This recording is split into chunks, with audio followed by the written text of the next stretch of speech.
சரீர வளர்ச்சி என்ன சொல்லுங்க? சரீர வளர்ச்சி எப்படி சொல்லி கொடுப்பீங்க? குழந்தை பருவம் சரீர வளர்ச்சியை கர்ப்பத்திலிருந்து எடுக்கணும். 10 மாதம் தாயினுடைய வயிற்றுக்குள்ள இருக்குமா, அங்க இருந்து வரணும் வளர்ச்சி. ஏன்னா கர்ப்பத்துக்குள்ளேயே அநேகம் இதாகி போகும். அடுத்து வளர்ச்சி இல்லாமல் போயிடும். கை வழங்காம, கண் இல்லாம, மூக்கு இல்லாம, மூளை இல்லாம, தாய் கர்ப்பத்துக்குள்ளேயே அந்த மாதிரிலாம் இருக்கு. சரீர வளர்ச்சியை பற்றி பேசுறேன். அப்புறம் வெளியே வந்த பிறகு பேபி குழந்தாய், அதுல இருந்து தான் நம்ம கணக்கு வைக்கிறோம். கர்ப்பத்துக்குள்ள இருக்கிறத சேர்க்கறதே கிடையாது. டெலிவரி ஆனதுல இருந்து தான் நம்ம கணக்கு வைக்கிறோம். அப்போ அதுல முதல் பருவம் என்னது? சரீர வளர்ச்சியில குழந்தை பருவம். குழந்தை பருவம். எத்தனை வருஷம் குழந்தை சொல்லுங்க? எத்தனை வருஷம் வரைக்கும் அது குழந்தையா இருக்கும் சொல்லுங்க? என்ன இது சொல்ல தெரியாதா? 5 வயசு வரைக்கும். எத்தனை வரைக்கும்யா? 5 வயசு வரைக்கும் பால் குடிக்கிற குழந்தை. 5 வயசு வரைக்கும் கொடுத்ததானே? இப்படி எல்லாரும் எடுத்துக்கணுமா? இல்ல மாற்று கருத்து இருக்குன்னா இப்ப சொல்லு. இப்பொழுது சொல்லாவிட்டால்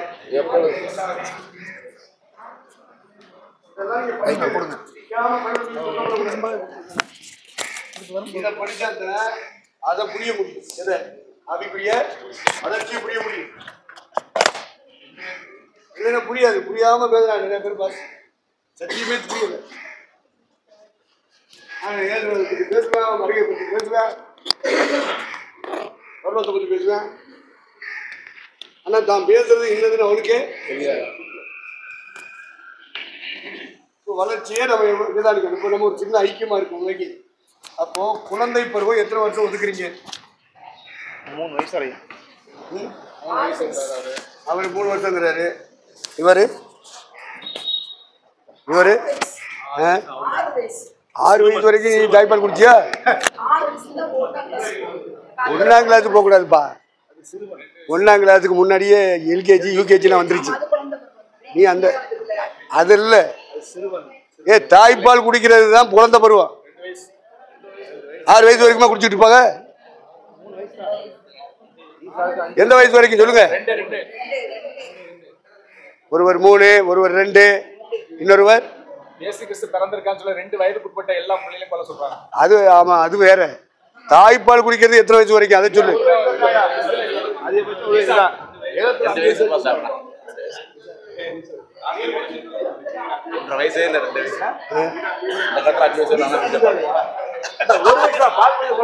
சொல்லாத வைக்க. ஏன்னா நம்ம எங்க போனாலும் நல்லா கவனிங்க. ஏன் பேச விடுறேன்னா, நம்ம எங்கே போனாலும் ஒரே கருத்துள்ளவங்களா இருக்கு. மாற்றி பேசக்கூடாது. நாங்களாகிலும் அவர்களாகிலும் இப்படியே பேசி வருகிறோம். ஒன்னத்தான் பேசணும். ஒரு ஐக்கியத்துக்குள்ள இருந்துக்கிட்டு ஆளுக்குள்ள பேசிக்கிட்டு இருந்தீங்கன்னா அது நல்லா இல்லை. இதுக்குத்தான் கூடி வாரது. ஐக்கியம்னா கருத்துல ஐக்கியம் வரணும். நம்முடைய பேச்சுக்கள்ல பிரசங்கங்கள்ல ஐக்கியம் வரணும். ஒரு மனம் சும்மா வராது. இப்படி கூட்டி கூட்டி உட்கார வச்சு என்ன செய்ய வேண்டியிருக்கு? ஒரே கருத்துக்குள்ள வரணும். இப்போ வளர்ச்சி அப்படின்னு நீங்க பேசுறீங்க அப்படின்னா அதுல சரீர வளர்ச்சின்னு ஒன்று இருக்கு. 2வது அறிவு வளர்ச்சின்னு ஒன்று இருக்கு. 3வது ஆவியில் வளர்ச்சின்னு ஒன்று இருக்கு. ஆவி, ஆத்மா, சரீரம். அப்போ இப்போ நீங்க விவரிக்கணும் மற்றவங்களுக்கு. அப்போ ஒரு ஆள் விவரிக்கும் போது இது எல்லாம் அந்த கருத்துக்கு நம்ம எல்லாரும் என்ன செய்யணும்? ஆமேன் போடணும். அது அப்படி இல்லை, அது இப்படி அப்படின்னா அப்புறம் ஐஎஸ்எஸ்காரன் தான் கூப்பிடணும். ஐஎஸ் வா. அவன் சுட்டு தள்ள மாட்டான். அவன் என்ன பண்ணுவேன்?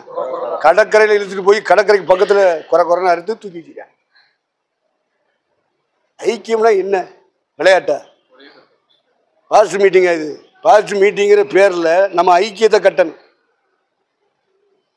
மற்ற கூட்டம் வேற, இந்த கூட்டம் வேற. அந்த கூட்டத்தில் போய் நீ ஐக்கியத்தை கட்ட முடியுமா? அதனால தான் அது காக்கா கூட்டம். உன் நேரமும் உன் உழைப்பும் உன் பணமும் அதுக்கு செலவு பண்ணக்கூடாது. என்ன பொன்மேடை கிச்சாம்பத்துக்கு கோலம் வந்துருச்சா பொன்முடின்னு கொண்டு மாட்டாரு. பொன்மேடை. அதனால நல்லா கவனிங்க. அந்த மாதிரி ஒரு ஐக்கியம் காக்கா கூட்டம்ங்கிறத மனசில் வச்சுக்கிறீங்க. ஒன்றா கூடுவாங்க, சாப்பிட்டு முடிஞ்சவொடனே போயிட்டே இருப்பாங்க. ஆளுக்கு ஒரு கருத்தை பேசுவேன், ஆளுக்கு ஒரு விளக்கம் கொடுப்பாங்க வசனத்துக்கு. அந்த மாதிரி இங்கே இருக்கக்கூடாது. இதெல்லாம் களை எடுக்கணும். என்ன செய்யணும்? களை எடுக்கணும். அதுக்கு தான் இப்படி கூப்பிடுறது, உட்கார வைக்கிறது, பேசுறது. எல்லாரும் ஒரு கருத்தை பேசுகிற அளவுக்கு வரணும். அதுக்கு தான் நம்ம வர்றோம். நம்ம கூடி வர்றதே ஒரே கருத்தில் தான். என்ன செய்யணும்? ஆளுக்கு ஒரு கருத்து பேசுனா ஐக்கியத்தை உடைச்சிடும். அது பிசாசு. எனக்கு உடன்பாடு இல்லை அப்படிலாம் சொல்லக்கூடாது. எல்லாரும் ஒன்றை சொல்ல வைக்கணும். உடன்பாடு இல்லைன்னு எவனுக்குள்ளேயும் அந்த கருத்து வரக்கூடாது. விரட்ட வேண்டிய பிசாசு ஆவி, பொல்லாத ஆவி. அப்படிப்பட்ட சாத்தான உள்ள வச்சா ஊழியமே ஒண்ணுமில்லாம ஆக்கிடுவான் பிசாசு. அவங்கள லேசா கையில் எடுப்பான் சாத்தான். பரிசுத்தான விலகிடுவார். அதனால ஐக்கியம் என்று சொன்னால் நம்முடைய கருத்துக்கள், வசனத்தின் அடிப்படையில் உள்ள கருத்துக்கள் ஒன்று போல இருக்கணும். ஆளுக்கு ஒரு கருத்து சொல்லிட்டு கூடாது. சொல்றவனை உள்ளே வைக்க கூடாது. ஊழியம் கேட்டு போயிடும், சபை கேட்டு போயிடும். ஒன்றையே போதிக்கணும். இப்போ நம்ம சபையில் உள்ளவங்க எல்லாரும் பார்க்கும்போது யார் போய் பிரசவம் பண்ண, பிரதர் ஒரு பிரசவம் பண்ணுங்க, பிரதர் இந்த பைப் ஸ்டடி எடுங்க, பிரதர் இந்த காற்று கொடுத்து நடங்க, பிரதர் இந்த சர்வீஸை வந்து நடத்திட்டு போங்க, நான் வெளியே போயிட்டு வரேன், நீங்கள் வந்து அந்த உதவி செய்யுங்க சொன்னால் நம்பிக்கையோடு விடணும். இப்போ நான் அனுபவிச்சுட்டு இருக்கேன் வட இந்தியாவில். ஒருத்தனை போய் ஞாயிற்றுக்கிழமை கூட்டம் நடத்துன்னு சொல்லிட்டு அவன் போயிட்டான். இவன் போனவன் அங்கே பிரசவம் பண்ணிட்டு இருக்கும்போது முடியுது. ஒன்று அங்கே உள்ள ஒரு விசுவாசி அவன் நைஸாக வந்து, ஐயா அந்த ஊழியக்காரர் அப்படி பண்ணுறாரு, இப்படி பண்ணுறாரு அப்படின்னு அவன் சொல்கிறேன். அப்படியா, சரி நீ முன்னாடி நீ ஏன்ட்ட தானே இருந்த, நீ ஏன் பின்னாடி வா. இந்த பஞ்சாயத்தை தீர்க்கிறதுக்கு நான்லாம் என்ன செய்யறதுக்கு போக வேண்டியிருக்கு. யார் இவர்களுக்கு என்னது நியாயாதிபதியாவோ பங்கெடுக்கிறவனாவோ வைத்தது யார்? அப்போ நம்பிக்கை வருமாயா? நம்பிக்கை வருமா? சகோதரமார்கள் கூடிட்டு ஆளுக்கு ஒரு கருத்து பேசுகிறாள், ஆளுக்கு ஒரு காரியங்களில் மனசில் வச்சிருக்கிற ஆளெல்லாம் எப்படி ஐக்கியம் வரும்? ஐக்கியம் எப்படி வரும்? அப்போ இந்த சீர்கேடுகளை மாற்றி சீர்படுத்துறது யாரு? ஒரே ஐக்கியமாக இருக்கு. 1:9 1 Corinthians 1:9 என்ன எழுதியிருக்கு? 1 Corinthians 1:9. நம்முடைய கர்த்தருமாய் இருக்கிற இயேசு கிறிஸ்துவுடனே ஐக்கியமாய் இருப்பதற்கு உங்களை அழைத்த தேவன் உண்மை உள்ளவர். அப்போ ஐக்கியமா இருக்கிறதுக்கு தான் நம்மளை தெய்வம் என்ன செஞ்சிருக்காரு? அழைச்சிருக்காரு. ஆளுக்கு ஒரு கருத்தை சொல்லிக்கிட்டு இருந்தா ஐக்கியத்தை உடைச்சிரு. நீ அந்த ஊழியத்தில் இருந்து அந்த ஐக்கியத்தில் இருந்துக்கிட்டு நீ வேற கருத்தை பேசுனீன்னா ஐக்கியத்தை உடைச்சிறேன். அதனால நீ ராஜினாமா பண்ணிட்டு இந்த ஐக்கியத்தை விட்டு என்ன செஞ்சிடனு வெளியே போயிரு. வெளியே போய் சொல்லு. யார் தடை? யாரும் தடையே இல்லை. அப்போ நம்முடைய ஐக்கியம் முதல்ல பிதாவோட இருக்கணும், அப்புறம் குமாரனோட இருக்கணும், பரிசுத்தாவியோட இருக்கணும், அப்புறம் நம்ம எல்லாருக்குள்ளேயும் ஒரே ஐக்கியம். ஒன்றே பேசவும், ஒன்றே சிந்திக்கவும், இப்படி ஏக யோசனை உள்ளவர்களாக வரணும்னா இப்படி கூடி கூடி வந்தால் தான் அந்த இடத்த அடைய முடியும். இல்லைன்னா நம்ம விருப்பப்படி ஒரு ஊழியத்தை செஞ்சுக்கிட்டு இருப்போம், நம்ம விருப்பப்படி ஒரு வசனத்துக்கு ஒரு கருத்தை தெரிவிச்சிட்டு இருப்போம். பாட்டு பாடுறாங்க பாப்பா. இப்போ கன்வென்ஷனில் எல்லா சமயம் வராங்க. ஒரு பாட்டை ஒருத்தன் தொடங்குறான் கன்வென்ஷன். கீழக்கரைக்காரங்க பூரா ஒரு பாட்டு பாடணுன்னா அவன் ஒரு ராகத்தில் படிச்சுக்கிட்டு இருக்கான். இன்னொரு இடத்துலேருந்து வந்தவன் இன்னொரு ராகத்தில் படிச்சுக்கிட்டு இருக்கான். இன்னொரு இடத்துலேருந்து வந்தவன் இன்னொரு ராகத்தில் படிச்சுக்கிட்டு இருக்கான். மேடையில் தலைவர்கள் உட்காந்துக்கிட்டு இருக்கான். வித்தியாசமான ராகங்கள், வித்தியாசமான வார்த்தைகள். இப்போ பிசாசு வந்து ஜோதிப்பான்னு ஒரு பாட்டு வரும், அப்படி தானே?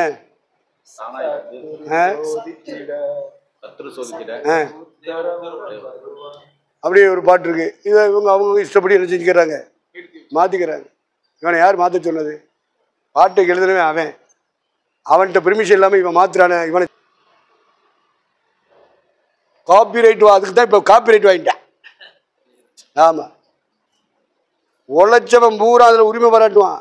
ஒரு பாட்டை திரைப்படத்தில் பாடி விடுறாங்க அப்படின்னா அதில் இசைச்சவன் பூரா பங்காளியாக இருக்கான். பாடினவனுக்கு ஒரு பாட்டு, எழுதினவனுக்கு ஒரு பாட்டு. இதெல்லாம் தெரியாமல் இவன் எப்படி மாற்றினா? அதனால இளையராஜா பார்த்தான், காப்பிரைட் அப்படின்னு ஒன்று வாங்கிட்டான். இப்போ எஸ்பி பாலசுப்ரமணியம் பாட முடியல. பாடணும்னா யார்கிட்ட பெர்மிஷன் வாங்கினேன்? அவன் தான் ராஜா, அவன்கிட்ட பெர்மிஷன் வாங்கித்தான் ஆகணும். இதில் பெரிய வருத்தங்களும் சங்கடங்களும். நீண்ட கால நட்பு உடைஞ்சு போச்சுல. அப்போ நட்பு உடையாமல் இருக்கணும்னா நீ என்ன பண்ணணும்? ஐக்கியத்தை காக்கணும்னா இஷ்டப்படி போய் நீ பாட்டுக்க பாடி கிடைக்கிற வருமானத்தை நீ கைப்பற்றிக்கிட்டு இருந்தா அவன் பாதிக்கப்படுறான்ல.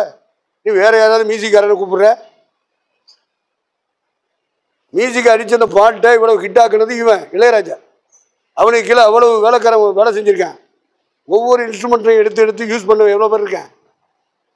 அவ்வளோ மியூசிக்கும் சேர்ந்து தான் ஒரு பாட்டை என்ன அது ஹிட் ஆக்குது. அவன் இஷ்டப்படி நான் ஜபம் நடத்துகிறேன், நான் பாஸ்டரு பூஸ்டர்ன்னு சொல்லிக்கிட்டு. அதனால தான் நான் சொல்கிறேன், எத்தனை பேர் உழைச்சிருக்கா? இந்த உழைப்பாளிகள்லாம் மனசில் வைக்க வேண்டாமா? இதெல்லாம் மறந்துட்டா பேசுறது. வானத்திலிருந்து ஒருத்தனை குதிச்சது மாதிரி. வெறும் பாட்டுனாலையா? எழுதினவன் இருக்கானா இல்லையா? மியூசிக் போட்டவன் இருக்கானா இல்லையா? இதை பூரா அதில் வர்ற வருமானத்தை பங்கு வச்சு கொடுக்கணுமா இல்லையா? நீ வாட்டுக்கு நீனே வாயில போட்டுக்கிட்டு இருந்தா என்னங்களை நினச்சிக்கிட்டு இருக்கிய? ஐக்கியம்னா சும்மா வராது. என்ன எழுதியிருக்கு? அதனால ஐக்கியம் சொன்னால் இதெல்லாம் உள்ளே இருக்கு. இதெல்லாம் நீங்கள் என்ன செய்யணும்? பகுத்து எடுக்கணும். ஒரு ஆள் மட்டும் உரிமை பாராட்டக்கூடாது. ஏசனாருக்கு ஊழியத்தில் பங்கு இருக்கு, அப்போஸ்தலருக்கு பங்கு இருக்கு, தீர்க்கதரிசிக்கு பங்கு இருக்கு, சுவிசேஷருக்கு பங்கு இருக்கு. ஏன்னா 10 தடவை 10 கூட்டங்களுக்கு போயிருப்பாங்க, சுவிசேஷம் கட்டிருப்பாங்க. மேலே போட்டு அவன் போய் செலவு பண்ணி உழைச்சி அதுக்காக உபவாசம் பண்ணி அவன் தேவனுடைய வார்த்தையை கொடுப்பான். ஏசுனாரை பற்றி சொல்லிக்கிட்டு இருப்பான். இப்படி 10 தடவை கேட்டு வரும்போது 11வது தடவை ரசிக்கப்பட்டேன்னு சபைக்கு வரும். அப்போ அவனுக்கு பங்கு இருக்கா இல்லையா? இருக்கா இல்லையா? ஜெலுகுமார் கேட்டார், சபைக்கு வான்னு சொல்ற, சபையில் வர வருமானத்தை பூரா நீ எடுத்துக்கிற, பதில் சொல்லுனாரு. ஒன்றும் சொல்ல முடியாது.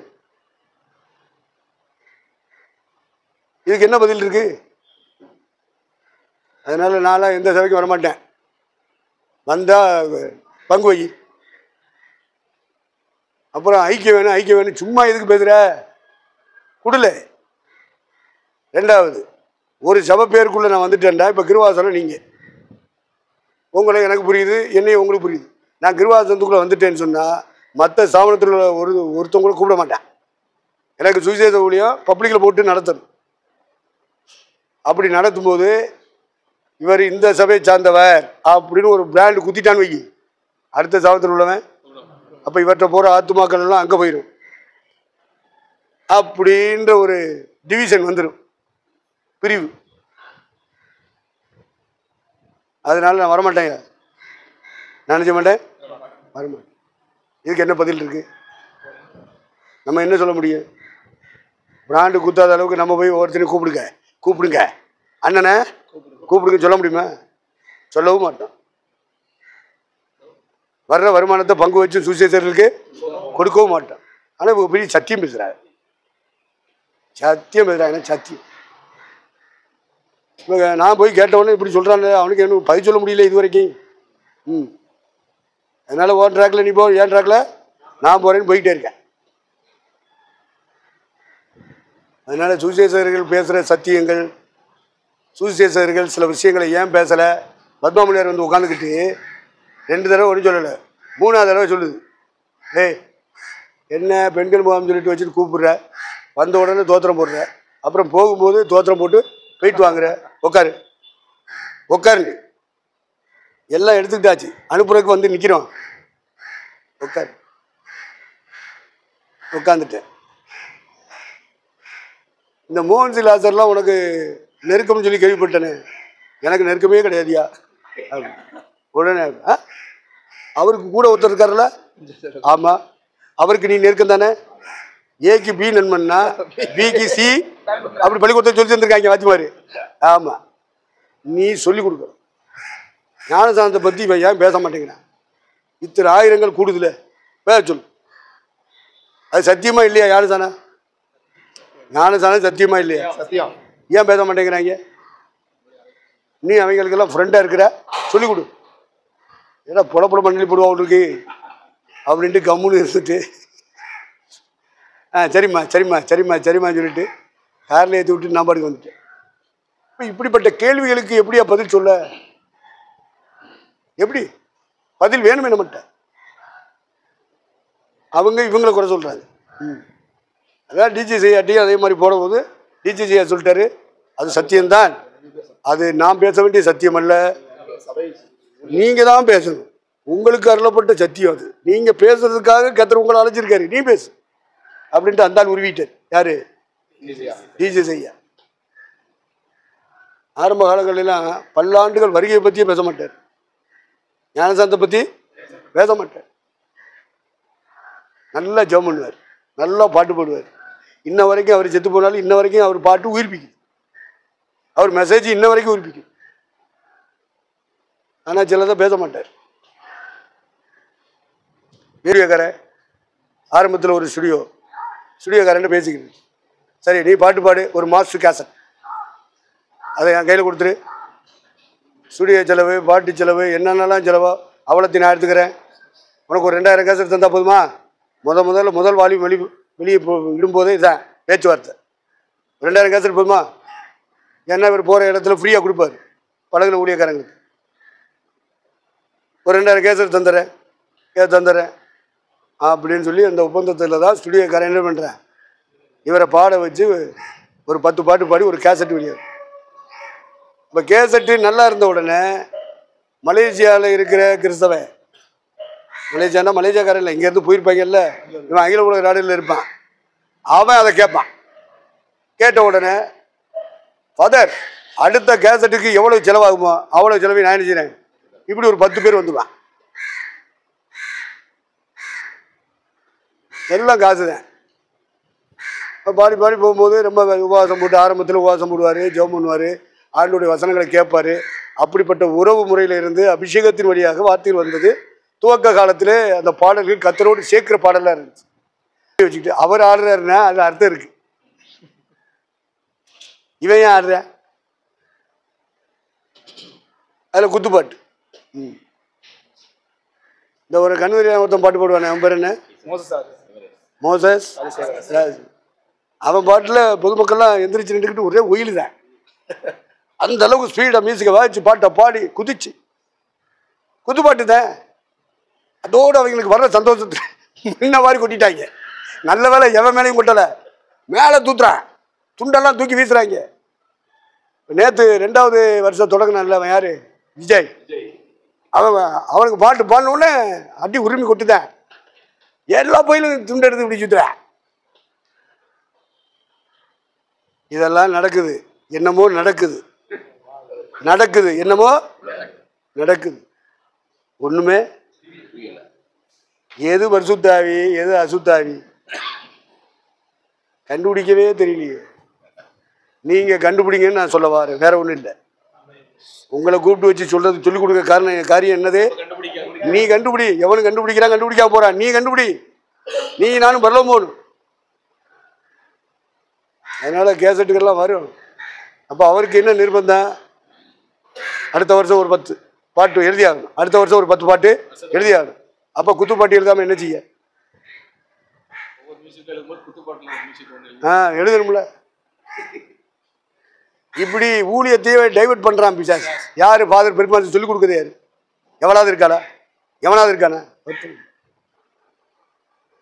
ஏற்ற துணை ஏவாள் அல்ல அப்படின்னாரு எங்க ஐயா கிருஷ்ணாடி ஐயா சிங்காரத்தோப்புல. கூட்ட முடியும், நல்லா புரிஞ்சுக்கிறீங்க. சரீர வளர்ச்சியை நீங்க ஒரு ஒழுங்குபடுத்திக்கிறணும். அப்போ குழந்தை பருவம் எந்த வயசுலேருந்து எத்தனை வயசு நீங்கள் கொடுக்குறீங்க? 2 வயசா? மெஜாரிட்டி என்ன வயசு கொடுத்தீங்க? 2 வயசு சொல்கிறீங்க. இல்லையா? ஆமாம். ஏப்பா உங்கள் வீட்டம்மா மட்டும் கேட்க வேண்டியதுதானே? உங்கள் அம்மாட்ட கேட்க உங்களுக்கு வெக்கமாக இருந்தால் உங்கள் மனைவிட்ட கேளுங்க. எத்தனை வருஷம் பிள்ளைகளுக்கு பால் கொடுக்குற? கேட்க வேண்டியதானே?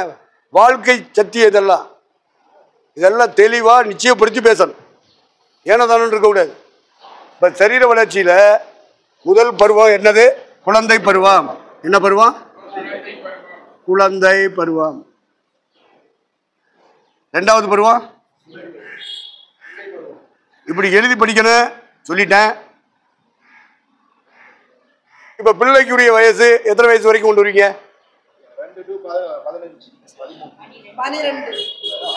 12 பிள்ளை பருவம். 12 வரைக்கும். சரி. இது 1 to 2 என்ன? இது அப்ப 2ல இருந்து 12 பிள்ளை பருவம். சரி. 3 வாலிப பருவம்.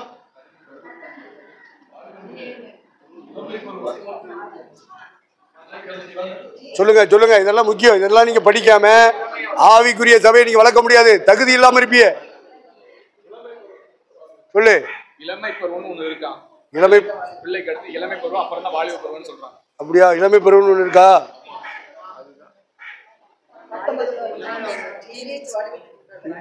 இல்ல, இப்ப இளமை பருவம்னா என்ன? அதுக்கு என்ன வயசு சொல்றிய?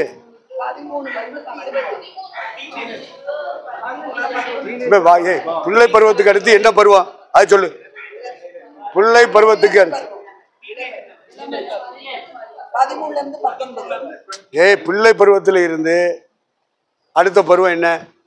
வேற சொல்லு. முதல்ல இளமை. அது அப்ப வாலிப பருவங்கிறது அதுக்கு அடுத்தா? என்னமோ நீங்க சொல்றிய. அப்ப இது வந்து இளமை. என்ன?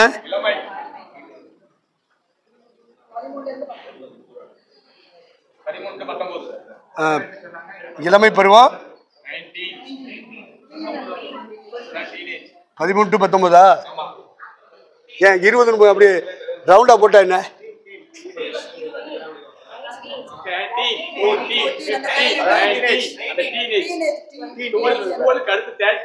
14, அது எவ்வளவு காலம்? சரி. இளமை பருவத்துக்கு அடுத்த பருவம் அது எது வரைக்கும்? 19 முடிச்சிருக்கீங்களப்பா. அப்ப 20ல இருந்து திருமணம் ஆகாம வயசானாலும் திருமணம் ஆகாம இருக்காங்களே. 50 வயசு 60 வயசுலாம் கல்யாணம் முடிக்காம இருக்காங்களே. என் பருவத்தை ஒழுங்கா சொல்லுங்கப்பா. இது எல்லாரும் சொல்லணும். சாகுற வரைக்கும் சொல்லணும். நான் எழுதிட்டு இருக்கிறது மாத்தி சொல்லக்கூடாது. சாகுற வரைக்கும் எல்லாரும் ஒண்ணு போல சொல்லணும். இல்லைன்னா இந்த ஐக்கியத்துக்கு வராதீங்க. மாத்தி பேசுறதா இருந்தா.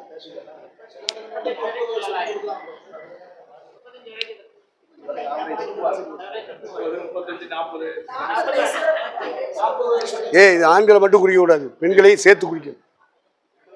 இந்த பருவ காலங்கள் ஆண்களையும் பெண்களையும் சேர்த்து சொல்லணும்.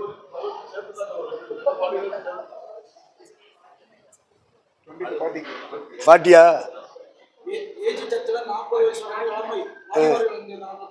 அவங்க கொடுத்துட்டு போறேன். அதெல்லாம் பேசக்கூடாது. ஏஜில சொல்றது, ஜிபிஎம்ல சொல்றேன், அவன்கிட்ட சொல்றேன், இவன்கிட்ட சொல்றேன், அதெல்லாம் சொல்லக்கூடாது. நீங்க சொல்லுங்க. நீங்க என்ன சொல்றீங்க அதை மட்டும் சொல்லுங்க. இங்க ஏதுனார் அதான் கேட்டாரு. ஊர் உலகம்லாம் என்னடா சொல்றாரு முதல்ல கேட்டாரு. ஆளு கூடி சொன்னாங்க. நீங்க என்னடா சொல்றீங்க? என்னோட ஐக்கியமா இருக்கிறேன். உன் கருத்து என்ன? அதை சொல்லு. சாகுற வரைக்கும் அதான் சொல்லணும். சொல்லுங்க. அவன் சொல்றான், இவன் சொல்றான், அவங்க கொண்டு குப்பையில சொல்லுங்க. இவங்கெல்லாம் ஆளுகளை பைபிள் கிட்ட, நான் சொல்ற பைபிள் கிட்ட வர முடியாது ஒரு பயனும். அவனையெல்லாம் எக்ஸாம்ல கொண்டு வராதீங்க. பருவத்துக்கு வர மாட்டேன். அப்படிப்பட்ட வசனத்தை நான் எடுப்பேன். அதனால அவனை சொல்லாதீங்க. உங்க கருத்தை சொல்லு. உங்க கருத்து என்ன?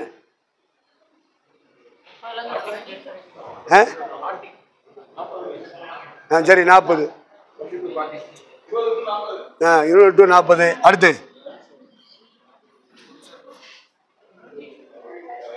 அடுத்து அடுத்து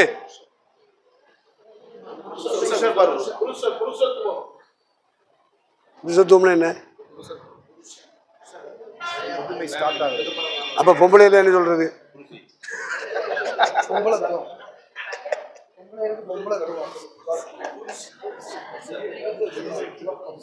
அப்ப அது என்னப்பா?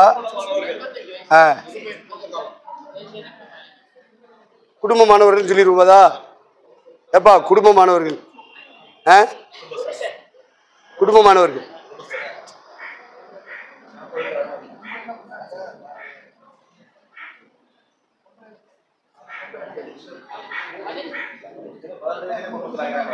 இது எந்த வயசு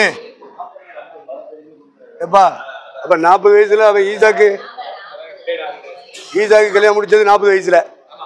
அதுக்காக நம்ம ஆளுகள்லாம் 40 வயசுல முடிப்பானா?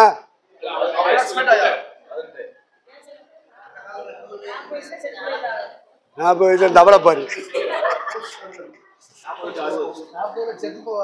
40 60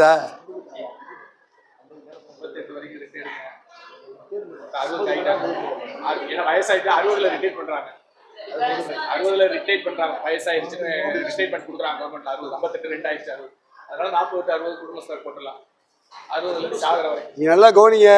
இவ்வளவு நேரம் செலவழிச்சு நான் உங்கள்ட்ட கருத்து கேட்டுட்டு அதை நான் எழுதி போடுறது எதுக்குன்னா, சாகுற வரைக்கும் நீங்க இதுல இருந்து மாறக்கூடாது,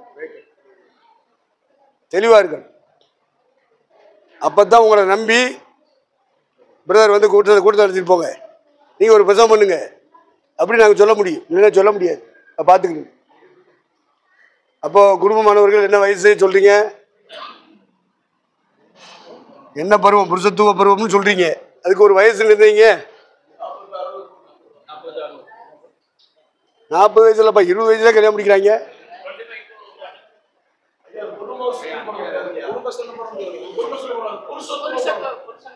புருஷத்துவம் புருஷத்துவம் சரி சரி புருஷத்துவம் அதுக்கு என்ன வயசு சொல்லுங்க? புருஷத்துவத்துக்கு என்ன வயசு போடுறீங்க?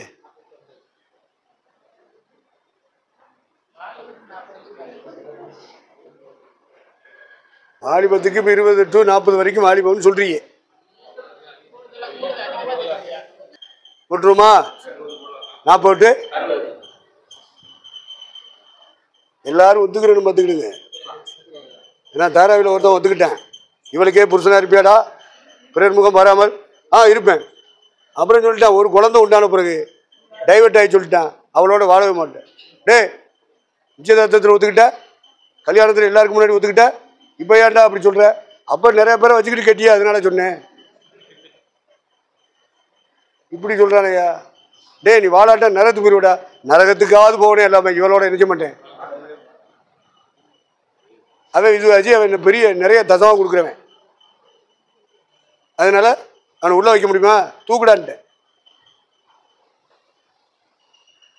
தூக்கு, வெளியேற்றவனை சபைக்குள்ளே வைக்கக்கூடாது. நிறைய தசமாக கொடுத்தாலும் சரி, நீண்ட கால விசுவாசியாக இருந்தாலும் தூக்கு. அந்த அதிகாரத்தை கொடுக்கறது தேவன். சபைக்கு வெளியே இருக்கிறவங்க மேலே அதிகாரம் செலுத்த உனக்கு எனக்கு அதிகாரம் இல்லை. சபைக்கு உள்ளே இருக்கிறவங்க மேலே அதிகாரம் செலுத்த கர்த்தரே அதிகாரம் தந்திருக்கு. அவன் தான் தேவ ஊழியக்காரன்.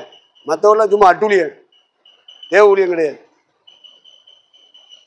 வெளியே இருக்கிறவர்களை குறித்து தீர்ப்பு செய்யறதா என் காரியம் இல்லை. உள்ளே இருக்கிறவர்களை குறித்து தீர்ப்பு செய்கிறோம். கொஞ்சம் முடித்தமா? ஆமா, இருக்கிற விசுவாசிகள் எல்லாம் கெடுத்து நாசமாக்கிடுவான். உள்ள வைக்க கூடாது.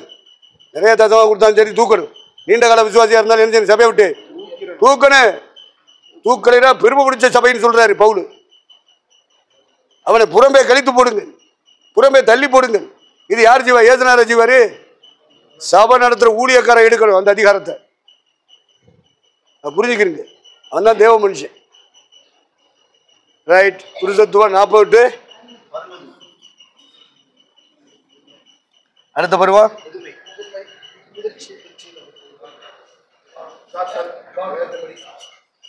பிதாக்கள். இது பேர் என்ன? முதுமையா? இதுக்கு என்ன வயசு போடுறீங்க? ஏன் 100 வயசு வரைக்கும் இருந்தாரு நம்ம தமிழ்நாட்டினுடைய முதலமைச்சர் 80க்கு மேல இருந்தா சஞ்சலமும் தவிக்கும். எங்க தலைவர்லாம் 90 வயசுக்கிட்டே இருந்தாரு. சின்ன தலைவர் 87 வரைக்கும் இருந்தாரு. பெரிய தலைவர் 90 வயசு வரைக்கும் இருந்தாரு.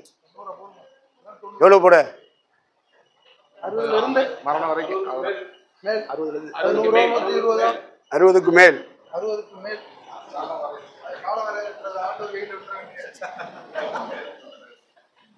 அறுபதுக்கு மேல் என்ன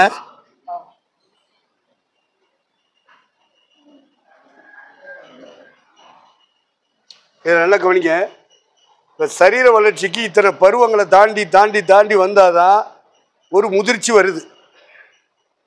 ஒரு முதிர்ச்சி வருது. அந்த வளர்ச்சியை வருடங்களை கணிச்சு நீங்க என்ன செய்றீங்க? ஒரு முடிவு எடுக்கிறீங்க. வருடங்களை வைத்து தான் ஒரு முதிர்ச்சியை நம்ம எட்டுக்கிறோம். இந்த அறிவு வளர்ச்சி இருக்கு பத்தியில, அறிவை ரெண்டா பிரிச்சேன். ஒன்னு உலக அறிவு, இன்னொன்னு வேத அறிவு.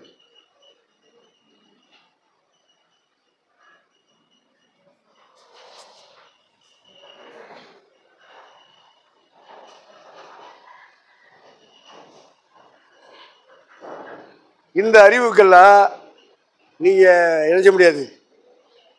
கால வரையறையெல்லாம் நல்ல கவனிங்க. இதுக்கு கால வரையறை இல்லை. உலக அறிவு அடைகிறதா இருந்தாலும் சரி, வேத அறிவு அடைகிறதா இருந்தாலும் சரி, கால வரையறை இதுக்கு போட்டது மாதிரி இதுக்கு போட முடியாது. ரெண்டாவது பாயிண்ட்டுக்கு நீங்க கொண்டு வர முடியாது. இதை நீங்க புரிஞ்சுக்கிறேன். எனக்கு போதித்தவர்கள் எல்லாரை பார்க்கிலும் நான் அறிவுள்ளவனா இருக்கேன். அப்படி ஒரு சங்கீதத்தில் ஒரு வசனம் இருக்குப்பா. எனக்கு போதித்தவர்கள் எல்லாரை பார்க்கிலும் நான் அறிவுள்ளவனா இருக்கிறேன்.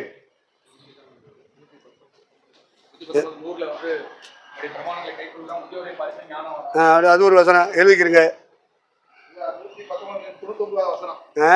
99 உம்முடைய சாட்சிகள் என் தியானமா இருக்கிறபடியால் எனக்கு போதித்தவர்கள் எல்லாரும் அறிவுள்ளவனா இருக்கிறேன். பாத்தியில 100 உம்முடைய கட்டளைகளை நான் கை கொண்டபடியால் புதியோரை பார்க்கலாம் ஞானமுள்ளவனா இருக்கிறேன். அப்ப 119 99 100 சரிதானே? அப்ப உலக அறிவா இருந்தாலும் சரி, வேத அறிவா இருந்தாலும் சரி, ஹை ஸ்பீட்ல ஃபிளைட் மாதிரி ராக்கெட் மாதிரி போயிட்டே இருக்கலாம்.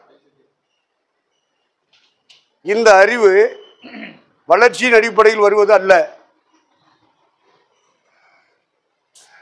இந்த வளர்ச்சி சொன்னா காலங்களின் அடிப்படையில் வருவது அல்ல. அறிவை பெறுவதற்குரியவன் காத்திருக்க வேண்டிய அவசியம் இல்லை. சிந்திக்கிறதுனால ஒரு அறிவு வரும், பார்க்கறதுனால ஒரு அறிவு வரும், படிக்கிறதுனால ஒரு அறிவு வரும்.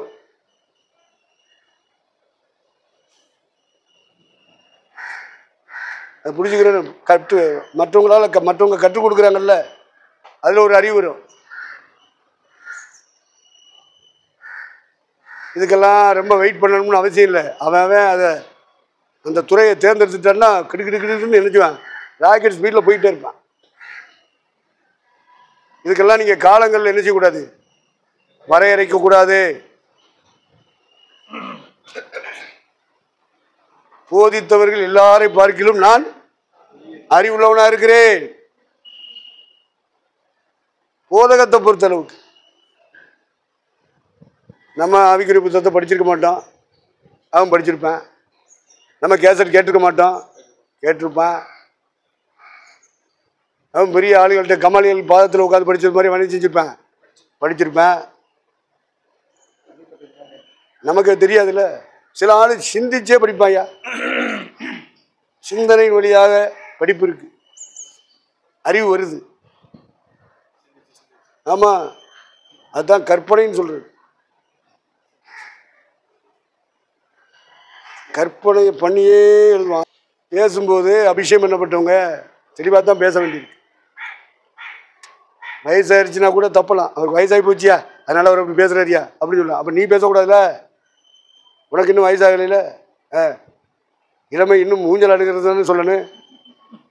ஊசல் ஆடுகிறதுன்னு சொன்ன எப்படி? அதனால நீங்கள் நான் தெளிவாக இருக்கணும். வெள்ளை அறிக்கை தான் சமர்ப்பிக்கணும். மைக்கை பிடிச்சிட்டிங்கன்னா புள்ளி உரமாக தான் இருக்கணும். கற்பனையில் பேசாதீங்க, யூகம் பண்ணி பேசாதீங்க. தெளிவாக புள்ளி வர ஆதாரத்தோடு பேசுங்க. ஏன்னா பப்ளிக்கில் பேசுறீங்க. 10 பேரோ 20 பேரோ 50 பேரோ 500 பேரோ 1000 பேரோ 5000 பேரோ எவங்களுக்கு மத்தியில் பேசினாலும் உங்கள்கிட்ட என்ன இருக்கணும்? ஆதாரம் இருக்கணும். யூகம் பண்ணி பேசக்கூடாது, மாட்டிக்கிருவீங்க. கற்பனை பண்ணி பேசக்கூடாது, மாட்டிக்கிருவீங்க. ஆதாரம் வேணும். நீங்கள் பப்ளிக்கில் பேசுகிறீங்க. நீங்கள் பிரசவம் பண்ணுறது பப்ளிக்கு தான் பிரசவம் பண்ணுறீங்க. உங்கள் சபைக்குள்ளே பேசலாம், சபைக்கு வெளியே பேசலாம், அடுத்த சபையில் போய் பேசலாம். ஆனால் பேசுகிற ஒவ்வொரு பேச்சுக்களுக்கும் நீ ஆதாரம் காட்ட. இல்லைன்னா இங்கே மைக்கை பிடிக்காத. இந்த தஞ்சாவூரில் கருத்தரங்கம் சொல்லி கொண்டு வச்சாங்க. மெட்ராஸ்லேருந்து ஒரு 3 பேர் வந்தேன். நான் சிங்கிளாக போயிருந்தேன். அதுக்கு அல்போன்ஸ் ஐயா தான் வந்திருந்தார். ஆனால் நடந்தது எல்லாம் அல்போன்ஸ் ஐயாவுக்கு தெரியாது. அப்போ என்ன அவர் எங்களை அழைச்சவர் சொன்னார், 2 பிரசங்கர் உங்களுக்கு பிரசவம் பண்ணுவார். ஆடியன்ஸை பார்த்து சொல்றார். அவங்க பிரசவம் பண்ணி முடித்த உடனே நீங்கள் அவங்க பண்ண பிரசவத்திலேருந்து கேள்விகள் கேட்கலாம் அப்படின்னு சொல்லிட்டார். அப்போ முதல்ல பேட்டை எடுத்துகிட்டு நான் இறங்கிட்டேன். தொடக்க ஆட்டக்காரன் நான் தான். சீட்டு எனக்கு போட்டுட்டாங்க. ஆடி முடிச்சுட்டு போயிட்டேன். அடுத்த ஆட்டக்காரன் வரேன். அவன் ஆட ஆரம்பித்தான். ஆட ஆரம்பித்தான்னா அத்தனையும் அடி தான். முதல்ல பண்ண பிரசங்கத்தை பூரா அடிச்சு அடிச்சு அடிச்சு அடிச்சு எல்லாம் அவுட் பண்ணிட்டு இருக்கான். கூட்டம் முடிஞ்சிச்சு. நான் ரூம் போயிட்டேன். ஐயா சாப்பாடுன்னு வந்தேன். கூட்டத்துக்கு கூப்பிட்டவன், இங்கே வா சாப்பாட்டு அங்கிட்டு வை. கதவை பூட்டு கதவை. சத்தம் உரமாக வருது. ஐயாட்ட இருந்து கூட்டிட்டாரு. இந்த சேரில் உட்காரு. 200 பேருக்கு மேலே இருப்பாங்களாப்பா கூட்டினவங்க. ஆமாம், அல்போன்ஸ் தான் சாட்சி. உட்காந்துருக்கான். அந்த இடம் பூரா அது சர்ச்சா. அது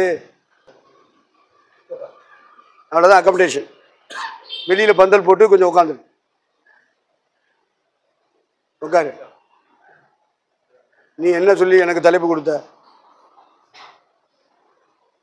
கூடாரத்தின் மறைபொருள். இந்த தலைப்புல தான் ஐயா பேசணும்னு சொன்னேன். சரி, இருக்கிறவங்க பூரா விசுவாசி ஊழியக்காரமாக இருக்கேன். அப்போது நம்ம மறைபொருள் சபையை பற்றி சொல்லி கொடுத்தா இவங்களுக்கு நல்லது, வளர்ச்சிக்கு நல்லது அப்படின்னு குத்து வழக்குன்னு எடுத்துகிட்டு நான் பிரசவம் பண்ணி முடிச்சேன். அப்போது அதில் ஒரு பாயிண்ட், குத்து வழக்கு எப்படி செய்யணும், ப்ராசஸ். தங்கத்தில் செய்யணும். அடுத்து அதை தீக்குள்ளே போட்டு அடிச்சணும், உருக்கணும். உருக்கி எடுத்துக்கிட்டு அடிக்கணும். உடனே காய்ஞ்சணும். மறுபடியும் திரும்ப நெருப்புக்குள்ளே போடணும். இப்படி எடுத்து அடிக்கணும். இப்படி அடிக்கணும், தீக்குள்ளே போடணும், அடிக்கணும், தீக்குள்ளே போடணும். இப்படிலாம் போட்டு போட்டு போட்டு போட்டு தான் பாதம் செய்யணும். தண்டு நடுத்தண்டு செய்யணும். கிளை செய்யணும். அகல் செய்யணும். இந்த நடுத்தண்டில் ஒரு மாதுளம்பழம், ஆப்பிள் பழம் கிடையாது, என்ன பழம்? மாதுளம்பழம் செய்யணும். பூ செய்யணும். மொட்டு செய்யணும். இதெல்லாம் அடிச்சு அடிச்சு தான் வரும். கூடாரத்தில் ஒரு விளக்கு வரணுமானால், தீபம் ஏற்றப்பட வேண்டுமானால், வெளிச்சம் வர வேண்டுமானால் இந்த குத்து விளக்கு அடிப்பின் வேலையின் வழியாகத்தான் வர வேண்டும் என்று தேவனே மோசேட்ட சொல்றார். நான் அடிப்பின் வேலை அப்படின்னு சொல்லி என்ன கொஞ்சம் அழுத்தமா பேசிட்டேன். அவங்களுக்கு அக்கீல பிடிச்சிருச்சு. அந்த ஊழியக்காரங்களுக்கு அக்கீல பிடிச்சிச்சு. இவன் இதுல 3 பேர் வந்திருக்கான். ஒருத்தன் கேஷோ போடுறவன், ஒருத்தன் பாடகன், இன்னொருத்தன் இந்த புதுகில வானிலை அறிக்கை வாசிப்பான் தெரியுமா, அவனே வந்திருக்கான்.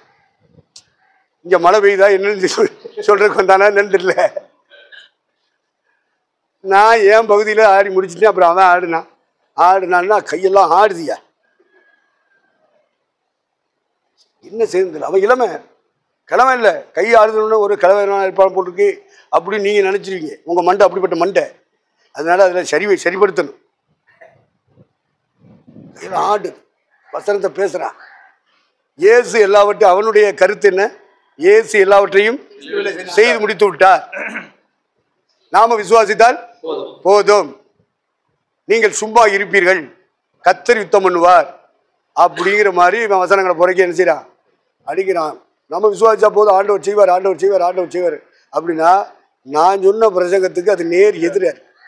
நீ உட்காரடா சொல்லிட்டு நான் சொன்னேன், டே 2 பேரை கூப்பிட்டினா ஒருத்தன் பிரசங்கம் பண்ணிட்டானா அந்த பிரசங்கத்தோடு இசைஞ்சு போகும். இல்லை வேற டாபிக்கில் போகணும். கிராசிங் வரக்கூடாதுடா. என்னடா பிரச்சனையாரு? ஜனங்கள்ல அறிவில்லாத ஜனங்கள் இருப்பாங்க, அறிவுள்ள ஜனங்கள் இருப்பாங்க. அதில் குழம்புவான்ல அறிவுள்ளவன். இதுக்காடி கூட்ட வைக்கிற அறிவு கட்ட ஜனங்கள் அது அப்படித்தான். எல்லாத்தையும் கை தட்டிட்டு கத்தர் பேசுறான்னு சொல்லிட்டு போகும். சாசு மக்க அறிவுள்ளவன், வேத அறிவு உள்ளவன், அவன் எப்படி ஏற்றுக்குருவான்? இப்படி குழப்பக்கூடாதுல. இவனுக்கு என்னன்னா நிகழ்ச்சி நடத்தி முடிக்கணும். நான் இந்த கூட்டம் 2 பேரை கூப்பிட்டு நான் நடத்தி முடிச்சுட்டேன் அப்படின்னு இவனுக்கு சொல்லணும், பெருமை பீத்தணும். இந்த ஆய்வு உள்ளவன் அவன். அதனால உட்கார வச்சு சொல்லிட்டேன், இந்த மாதிரி கிராஸ் பண்ணக்கூடாது. என்ன ரைட், நடந்துருச்சு, நடந்து முடிஞ்சிருச்சு. ஆனால் நான் ஒன்று செய்வேன். நீ என்ன சொன்ன மைக்க பிடிச்சி பிரசங்கியாரு பண்ணி முடிச்ச உடனே கேட்குற நீங்கள் எல்லாரும் உங்களுக்கு சந்தேகம் கேள்வி வந்துச்சுன்னா நீங்கள் கேட்கலாம். அவங்க 2 பேரும் சொல்லுவாங்கன்னு சொன்னியா இல்லையா? ஆமையா. இங்கே பார், எவன் கேள்வி கேட்குறானோ கேட்கலையோ நான் இந்த மேடையிலேருந்து டைவர்ட் ஆகி அங்கே போய் உட்காந்துருவேன். நான் கேட்குற கேள்விக்கு பதில் சொல்லலைன்னா விட மாட்டேன். பார்த்துக்க, அவன் அன்னைக்கு தான் பார்க்குறான். அன்புதாஸ் ஐயாவா பேசுறாரு? அவர் தான்டா பேசுறாரு. அன்புதாஸ் ஐயானா நீ எதிர்பார்க்குற அன்பு இல்லை, தேவ அன்பு. அதுல கண்டிக்கிறது இருக்கு, கண்டனம் பண்றது இருக்கு, சிச்சை இருக்கு, அடி உத எவ்வளவு இருக்கு. அதான் அன்பு. தேவன் அன்புள்ளவராக இருக்கிறார், அன்பாகவே இருக்கிறார். என்ன அர்த்தம்? இவன் எதிர்பார்க்கிற அன்பா? வேத வசனம் சொல்லுகிறபடி அன்பு செலுத்தணும். அன்புதாஸ் ஐயாவா அப்படி பேசுறாருன்னா அவர் தான் பேசுறாரு.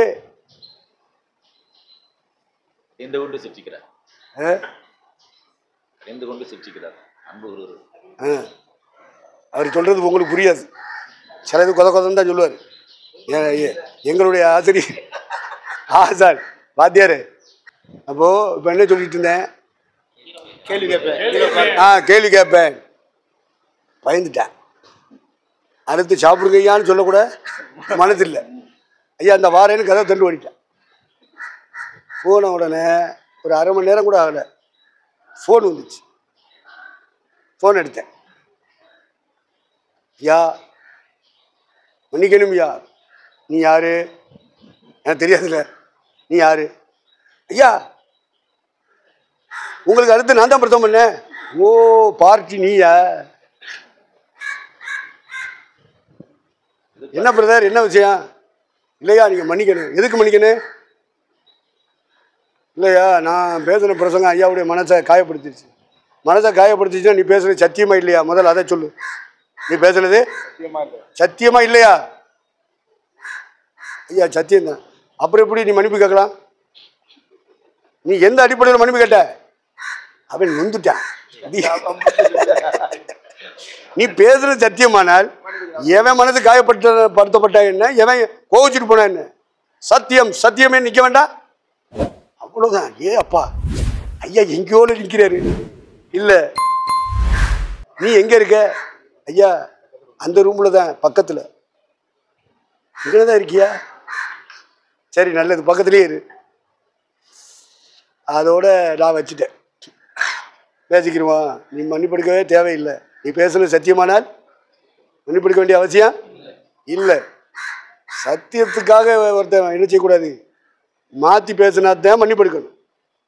சரியா பேசிட்டான்னு சொன்னா மன்னிப்படுக்க வேண்டிய அவசியமே கிடையாது. இதை அவனுக்கு சொல்லிக் கொடுத்தேன். ஆனாலும் அவங்க மனசு சரி இது இல்லை. அவன் உடனே ரிப்போர்ட்டை திருப்பி போட்டான். இவன் போய் சொல்லிவிட்டான் வளர்த்திங்க யார், இந்த ராஜா அவன்கிட்ட. அதனால அவன் சொல்லியிருக்கான், அந்த 2வது நாள் 2வது பிரசங்கத்தை நான் பண்ணலை, முதல் பிரசங்கத்தை பண்ணிடுறேன்னு இருக்கேன். இவன் வந்து கேட்குறான் ராஜா, ஐயா நாளைக்கு முதல் பிரசங்கத்தை அவர் பண்ணுறேன்னு சொல்கிறார் ஐயா. எதுக்கு? சீட்டியே மாறி விழுகுது. முறையாத்தானே விழுகு. சீட்டு போட்டாலே முறையாக போடு ஐயா. அவங்க மெட்ராஸ் போகணுமையா. இவங்க புறப்பட்டு மெசேஜ் கொடுத்துட்டு மத்தியானமே போனாதான் இருட்டதுக்குள்ளே போயிட்டா டிராபிக் தப்பலாமையா. அதனால கேட்குறாங்க ஐயா. அப்படி அது உண்மைதான் என்று சொன்னால் எனக்கு ஓகே. நான் கேள்வி கேட்பேன்னு சொல்லியிருக்கேன்ல, அதுக்கு பயந்துக்கிட்டு பிச்சுக்கிட்டு போனாங்கன்னா கார் வெளியே போகாது. காரை விட மாட்டேன்ட்டேன்.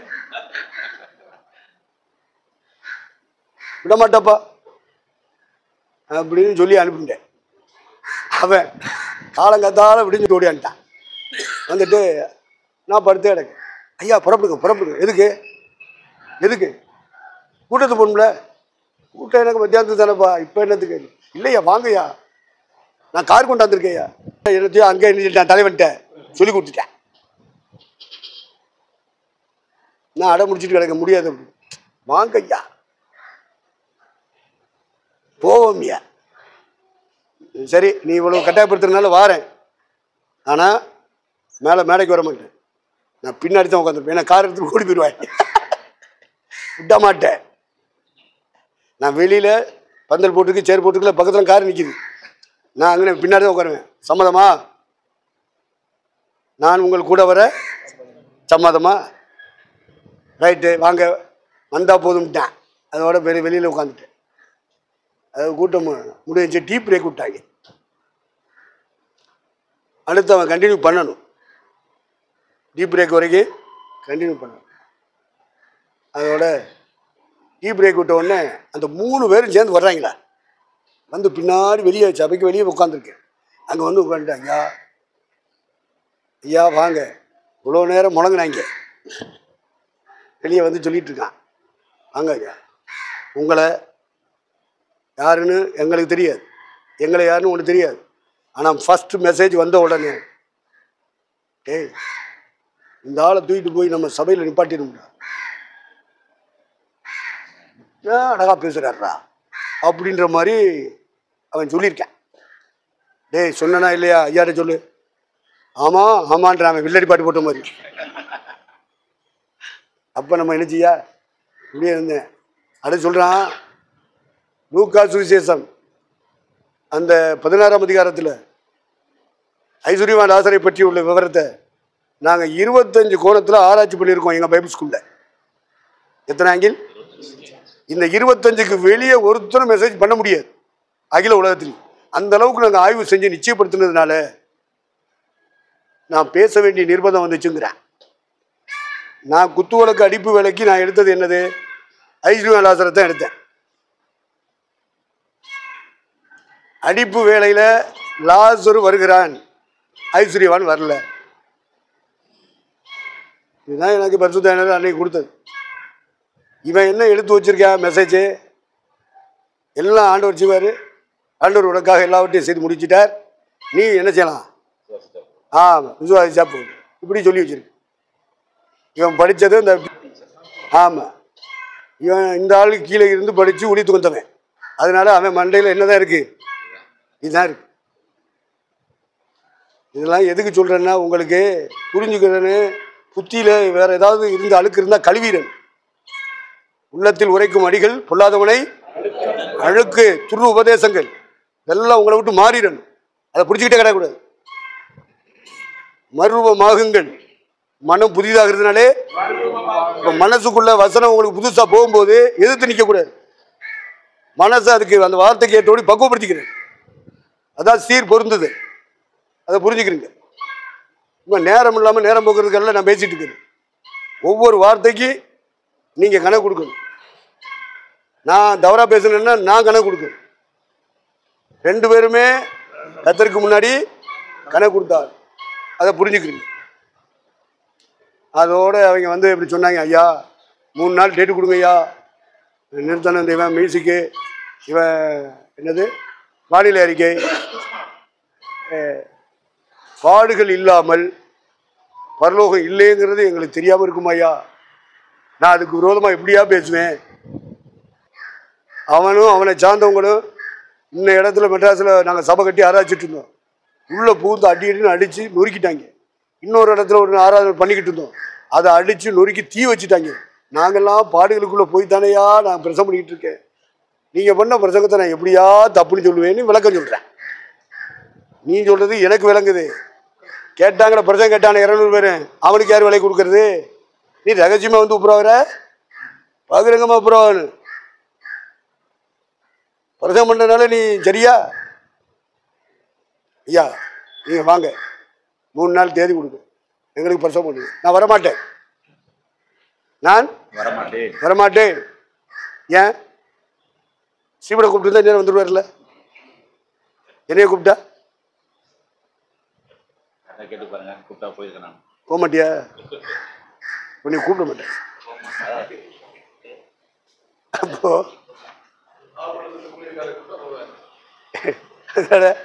நல்லா கவனிக்கப்பா. என்ன சொல்லிட்டு இருந்தேன்? நான் வரமாட்டேன். ஏ நீ 3 நாள் எங்க ராமேஸ்வரத்துக்கு தேதி கொடு அப்படின்னு. நீங்க ஐயா இங்க வரணும்ல, அது வரமாட்டேன். ஏன்னா நீ எப்படி கட்டி வச்சிருக்க உன் சபை மக்களை? என்ன பிரசவம் பண்ணியிருக்க இத்தனை வருஷமா? எல்லாவற்றையும் கர்த்தர் செய்வார். அப்படிதான் அவங்க குருவும் சொல்லி கொடுக்குறேன். யாரு 11 மணிக்கு பொதிகளை போட்டுருவாங்க. எல்லா ஊழியக்காரனும் அதை கேட்டு கேட்டு கேட்டவுடனே இனிக்குது அந்த பிரசங்க. அப்படி நீங்க கட்டி வச்சிருக்கியப்பா. நாங்க வந்தா குத்து விளக்கு அடிச்சு அடிப்பு வேலையா தான் செய்யணும்னு நாங்க சொல்லுவோம். குத்து விளக்குனா சபை. குத்து விளக்குக்கு இன்னொரு பேர் என்ன? சபை. சபை எப்படி போகணும், எந்த பாதையில பிராசஸ் ஆகணும், அதை சொல்லிக் கொடுக்கறது பரிசுத்தாவியானவர். மற்றவன்ட்ட இருக்கிறதெல்லாம் பரிசுத்தாவி இல்லை, கைதட்டு அந்நிய பாஷை இருக்கும். அதை நீங்க விளைவிக்கிறேன். கைதட்டு அந்நிய பாஷை அல்ல, சத்தியத்தை சொல்லிக் கொடுத்து சத்தியத்தில் நடத்துகிறவர் பரிசுத்தாவியார். அதை நம்ம புரிஞ்சுக்கிறோம். அதனால நீங்க கட்டி வச்சிருப்பீங்க உங்க சபையை, உங்க சபை மக்களை. எல்லாவற்றையும் கர்த்தர் செய்வாரு. நீ சும்மா இரு. அவர் யுத்தம் பண்ணுவாரு. அவர் உனக்கு கல்யாணம் முடிச்சு வைப்பாரு. உனக்கு வீடு வாங்கி கொடுப்பாரு. உன் கடன் அடைப்பாரு. அப்படித்தானே பிரச்சனை பண்றாங்க. அதனால எல்லாவற்றையும் உனக்காக அவர் என்ன செய்வாரு? செய்வாரு. நீ சும்மா இரு. இந்த மாதிரி பிரச்சனை கேட்டு கேட்டு வந்திருக்காங்க ஐயா உங்க சபை மக்கள். நம்ம போனோம்னா அடி வாங்கணும்னு சொல்லுவோம். அதனால நீ இத்தனை வருஷம் கட்டினது உடைஞ்சிரு. நான் இடித்து போட வரவில்லை, கட்டுகிற இடத்துக்கு வாரேன். நீ இப்படி கட்டி வச்சிருக்கிறதுனால இடிக்காம கட்ட முடியாது. அதனால நான் இடிக்க விரும்பல, என்னைய கூப்பிடாது. ஆனா நீ ராமேஸ்வரம் வந்தீங்கன்னா நாங்க எல்லாத்தையும் நொறுக்கி நொறுக்கி வச்சிருக்கோம், அடிச்சடிச்சு வச்சிருக்கோம். ஏய் நாய் இப்படியே சொல்லி சொல்லி என் பிள்ளைய அம்புட்டு நொந்து போய் வெந்து போய் இருக்கு. நீ வந்தேன்னு வச்சுக்க, ஏ அப்பா ஜீவன் உண்டாகும்ல, ஒரு ஜீவன் உண்டாகும்ல.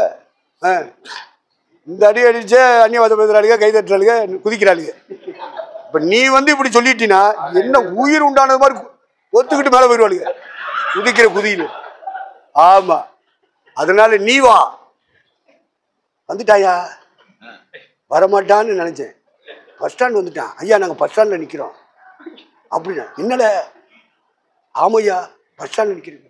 உடனே 2 வீலர் எடுத்துட்டு விரட்டிட்டு போய் வாங்க வாங்க வாங்க வாங்கன்னு சொல்லி, சாப்பிட்டீங்களா, சாய குடிச்சிடா வாங்கன்னு சொல்லி கட்டாயப்படுத்தி ராமேஸ்வரம் பஸ் ஸ்டாண்ட்லேயே சாப்பாடு வைப்பாடு எல்லாம் டிஃபன்லாம் வாங்கி கொடுத்து சாயெல்லாம் வாங்கி கொடுத்து, ஐயா உங்கள்கிட்ட தேதி வாங்குறதுக்காக வந்தோம்யா, தேதியை கொடுங்க ஐயா. தேதியா? தேதி காலண்டரில் இருக்கு. நீங்கள் வந்தது சந்தோஷம்.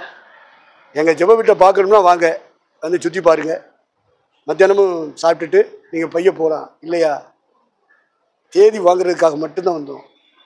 நீங்கள் நான் மெட்ராஸ் வருவேன்ல, அப்போ நம்ம பேசிக்கிடுவோம் அப்படின்னு சொல்லி அனுப்பிட்டேன். அதனால நல்லா கவனி. நீ எந்த கும்பலாக இருந்தாலும் சரி, வால் போஸ்டில் போடப்பட்ட பாஷாக இருந்தாலும் சரி, யூடியூப்பில் வர்ற பாஷாக இருந்தாலும் சரி, நான் டைவர்ட் பண்ணிட்டேன்னா கேள்வி கேட்டே தீருவேன். அப்புறம் இவரா அப்படின்னு நீ ஆச்சரியப்படுறபடி ஆகும். இதெல்லாம் சாதாரண ஆச்சரியம். இதை விட பெரிய ஆச்சரியத்தை நீங்கள் பார்ப்பீர்கள். அந்த மாதிரிலாம் நம்ம பண்ணியிருக்கோம்யா, பண்ணாமல் இல்லை. திருச்சியில் பெரிய சபை கூப்பிட்டாங்க. மணப்பாறையில் மாடு கட்டுறது இல்லை, மணப்பாறை முறுக்கு வாங்கி தின்னுக்கிட்டு இருக்கிறது இல்லை. 7 நாள் மகாலை பிடிச்சி ஒரு ஸ்டெடி எடுக்க சொன்னாங்க, ஆதரிப்பு கூடாதான்.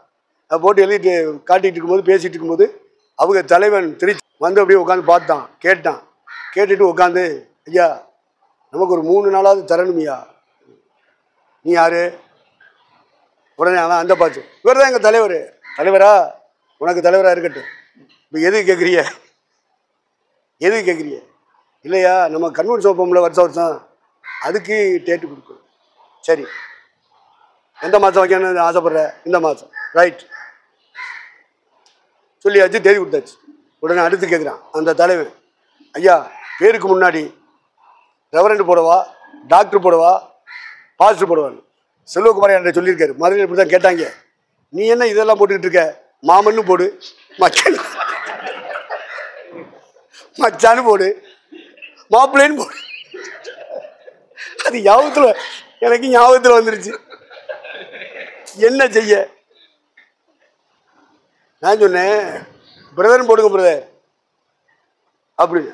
பிரதரா பிரதரா? என் சபையில் உள்ள மூப்பர்கள்லாம் ஏற்றுக்கிற மாட்டாங்க, என் விசுவாசியில ஏற்றுக்கிற மாட்டான். போனா போடான்னு சொல்லிவிடுவேன். ஆனால் அவன் பெரிய சபை தலைவனாக இருக்கானே, சொல்ல முடியல. இப்போ என்ன போட? நான் சொல்றது பிரதர் போடணும் அப்படின்னு நான் சொல்கிறேன். நீ கேட்டதுனால பதில் சொல்லிட்டேன். அதுக்கு மேலே நீ என்ன போடுறீங்கன்னா நான் அதுக்கு தடை இல்லை போ. அதோட போனாயா, பிரதர்னு போடக்கூடாதாம்யா. அவன் சபை ஏற்றுக்கிறாதான், அவன் சபையில் உள்ளவங்க மூப்பர்கள் ஏற்றுக்கிற மாட்டாங்களா? ஏண்டா போய் ஒரு விசுவாசியம் கிடைச்சானா, பிரதர் தான் கிடைச்சானா? ஒரு ரெவரண்ட் இல்லையா, ஒரு டாக்டர் இல்லையா? இப்போ பிரதர்னு சொன்னா ஏன்டா இவங்களுக்கு வலிக்குது பாஸ்டர்மார்களுக்கு? ஏன் சகோதரரேன்னு கூப்பிட்டா உறவு நீடிக்குமா இல்லையா? பாஸ்டர்னு கூப்பிட்டா உறவு வருமா? பிரதர்னு சொல்லிட்டாங்களாம், ஒத்துக்கிட்டு வருது கோபம். முதல்ல இங்கேயே நம்ம ஸ்டார்ட் பண்ணிடுவோம். அதனால நீங்க தயவு செய்து அப்படிலாம் கோவப்பட்டுறாதீங்க. அவன் பிரதர்னு சொன்னா என்ன, அவன் பாஸ்டர்னு சொன்னா என்ன, அவன் எது வேணாலும் சொல்லிட்டு போறான், நமக்கு என்ன? அதனால நீங்க எல்லாம் அதை கோவப்படாதீங்க, அந்த பொசிஷன் போஸ்டிங் எல்லாம் ஆசைப்படாதீங்க, வேண்டாம் நமக்கு. சாத்தான் முதல்ல நல்ல தூதனா இருந்தான். என்னைக்கு பொசிஷனையும் போஸ்டிங்கும் விரும்பினானோ அதோட தெய்வம் பார்த்தாரு, அவருக்கு பிடிக்கல. அவருடைய பொசிஷனையும் பிடிக்கினாரு, போஸ்டிங் பிடிக்கிட்டு கீழே தள்ளினாரு. தள்ளி விட்ட பிறகுதான் அவனுக்கு பேர் சாத்தான். சாத்தான தேவன் படைக்கவில்லை, சாத்தான தேவன். அதனால பொசிஷன் போஸ்டிங்லாம் இருக்கட்டும்யா, நமக்கு என்னத்துக்குயா? பூமியில் இருக்கிற வரைக்கும் ஏசுனாரை பற்றி சொல்லணும். மானத்தை மறைக்க துணி வேணும், வேலை செய்யறதுக்கு ஊழியம் செய்யறதுக்கு பலன் வேணும். அதனால குடிக்க கஞ்சி கொடுக்குறாரா, சோத்ரம். மனத்தை மறைக்க துணி தர்றாரா, சோத்ரம். இது ரெண்டை தவிர வேற எதையும் எதிர்பார்க்காத. எதிர்பார்த்தீங்கன்னா பிரதர்னு கூப்பிட்டா உனக்கு கோவம் வரும். பிரதர் கூப்பிட்டா, நான் பாஸ்டரா இருக்கும்போது நீ பிரதர்னு கூப்பிட்ற. இங்கே எனக்கு சீனியர் ஒருத்தர் இருந்தார், அவரை பிரதர் கூப்பிட்டா. எல்லாரும் கூப்பிட்டுட்டு இருப்பாங்க, பாக்கியம் பிரதரு, ரோசால் டீச்சரு, சுந்தர டீச்சரு, இந்த மரியம்மை, இவங்கெல்லாம் பிரதர்னு கூப்பிட்டாங்க. அதில் ஒரு ஆள் புதுசாக வந்துச்சு. புதுசாக வந்த உடனே பாஸ்டர், அந்த வருஷம் நான் இருக்கேன், என் சீனியரை இன்னொரு இடத்துக்கு மாற்றிட்டாங்க. பாஸ்டர் கூப்பிட்டுட்டு வந்துருக்கு.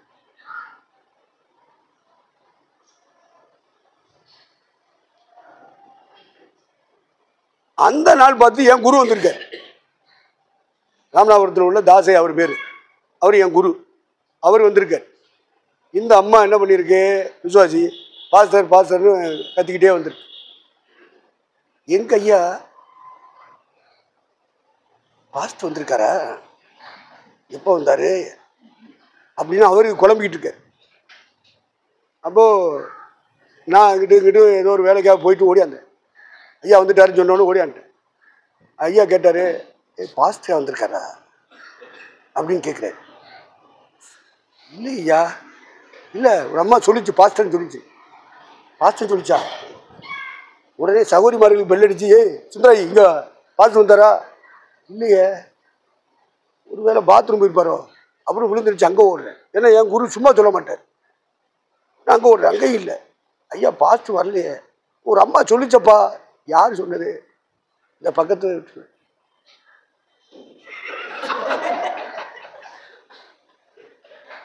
ஏன்னா அந்த பொம்பளை இன்னொரு இடங்கள்ல இருந்துட்டு வந்தது. அது எல்லா சபையிலையும் பாஸ்டர் தான் கூப்பிடுவாங்க. இங்கே கிருவாசனத்தினுடைய ரூல்ஸ் ரெகுலேஷன் என்ன தெரியுமா? இந்த அதுவும் ராமநாதபுரம் மாவட்டத்தை பொறுத்தளவுக்கு பாஸ்டர்னா எங்கள் ஐயா விஐ கிருஷ்ணன் தான், மாவட்டம் முழுவதும். எனக்கு குருவா இருக்கிறவருக்கு பேரு பிரசங்கியார். அதுக்கு பேர் என்ன? பிரசங்கியார். நானும் ஜோசப் மோசஸும் பிரதர். அப்போ கோவப்படக்கூடாது. பாஸ்டர்னு கூப்பிடணும்னு ஆசைப்படக்கூடாது.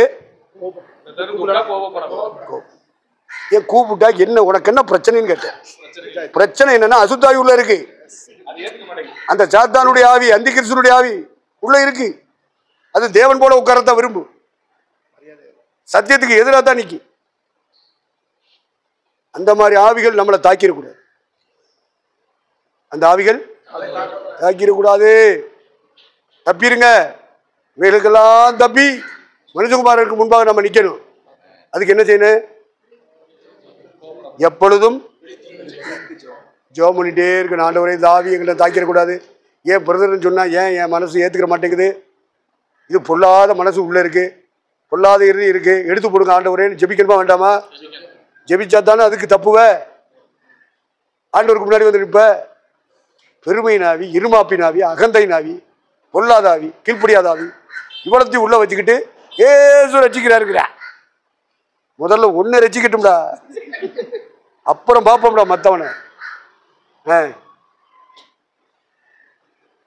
சரி, பருவ காலத்தை நீங்க கரெக்ட் பண்ணிட்டீங்களா? சரீர வளர்ச்சி, அறிவு வளர்ச்சின்றது ரெண்டு. என்னென்ன அறிவு? உலக அறிவுனா என்ன? சும்மா தலைப்பு செய்தி சொல்லக்கூடாது, விரிவான செய்தியை சொல்லி தெரியணும், அப்படியே பேசி பழகணும். உலக அறிவுனா என்னையா? அரசியல், சினிமா, அஸ்ட்ரானமிக்கல், தொல்பொருள் ஆராய்ச்சி. அதுக்கு என்ன இங்கிலீஷ்ல? Archaeology, astronomical, business management. பத்தியில கரெக்டா சொல்லுவான். யாரு நினைச்சி அவனை? நாகப்பட்டினத்துக்கே தலைவன், பட்டணத்திலிருந்து வந்திருக்காரு. பார்த்துக்கிறீங்க. கீழ்ப்படிஞ்சு போயிட்டோம்னா நல்லது, இல்லைன்னா போர் தள்ளிடுவார். அடிக்க மாட்டியா? அந்த பத்தியில இதுக்கு பேர் என்ன?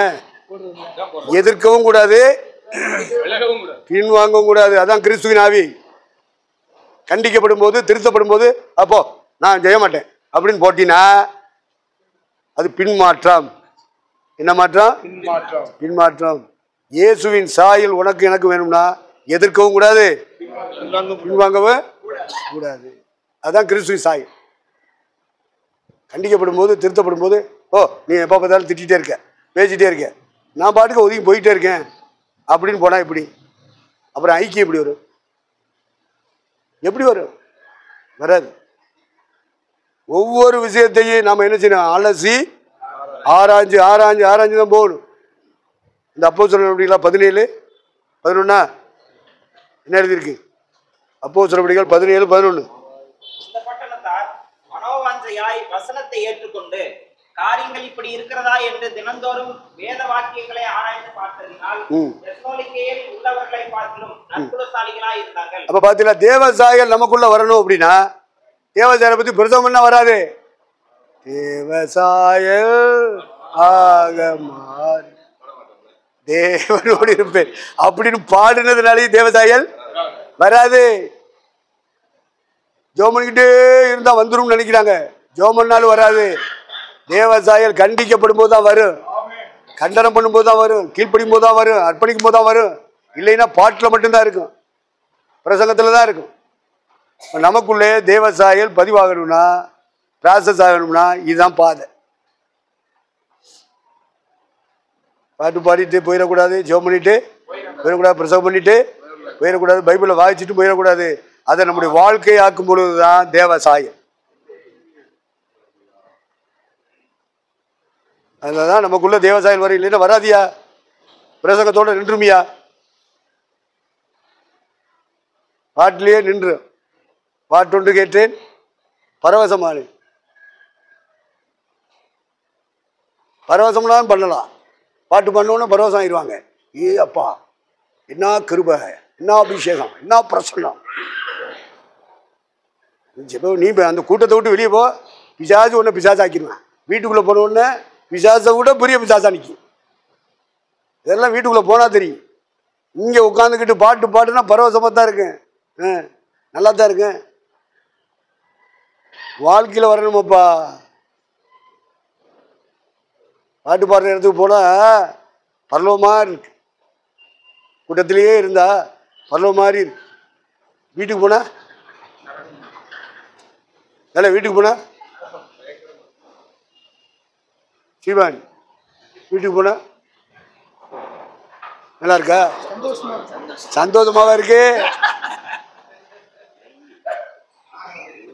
அவருக்கு ஸ்டீவன் பாஸ்டருக்கு அது சந்தோஷமா இருக்கு.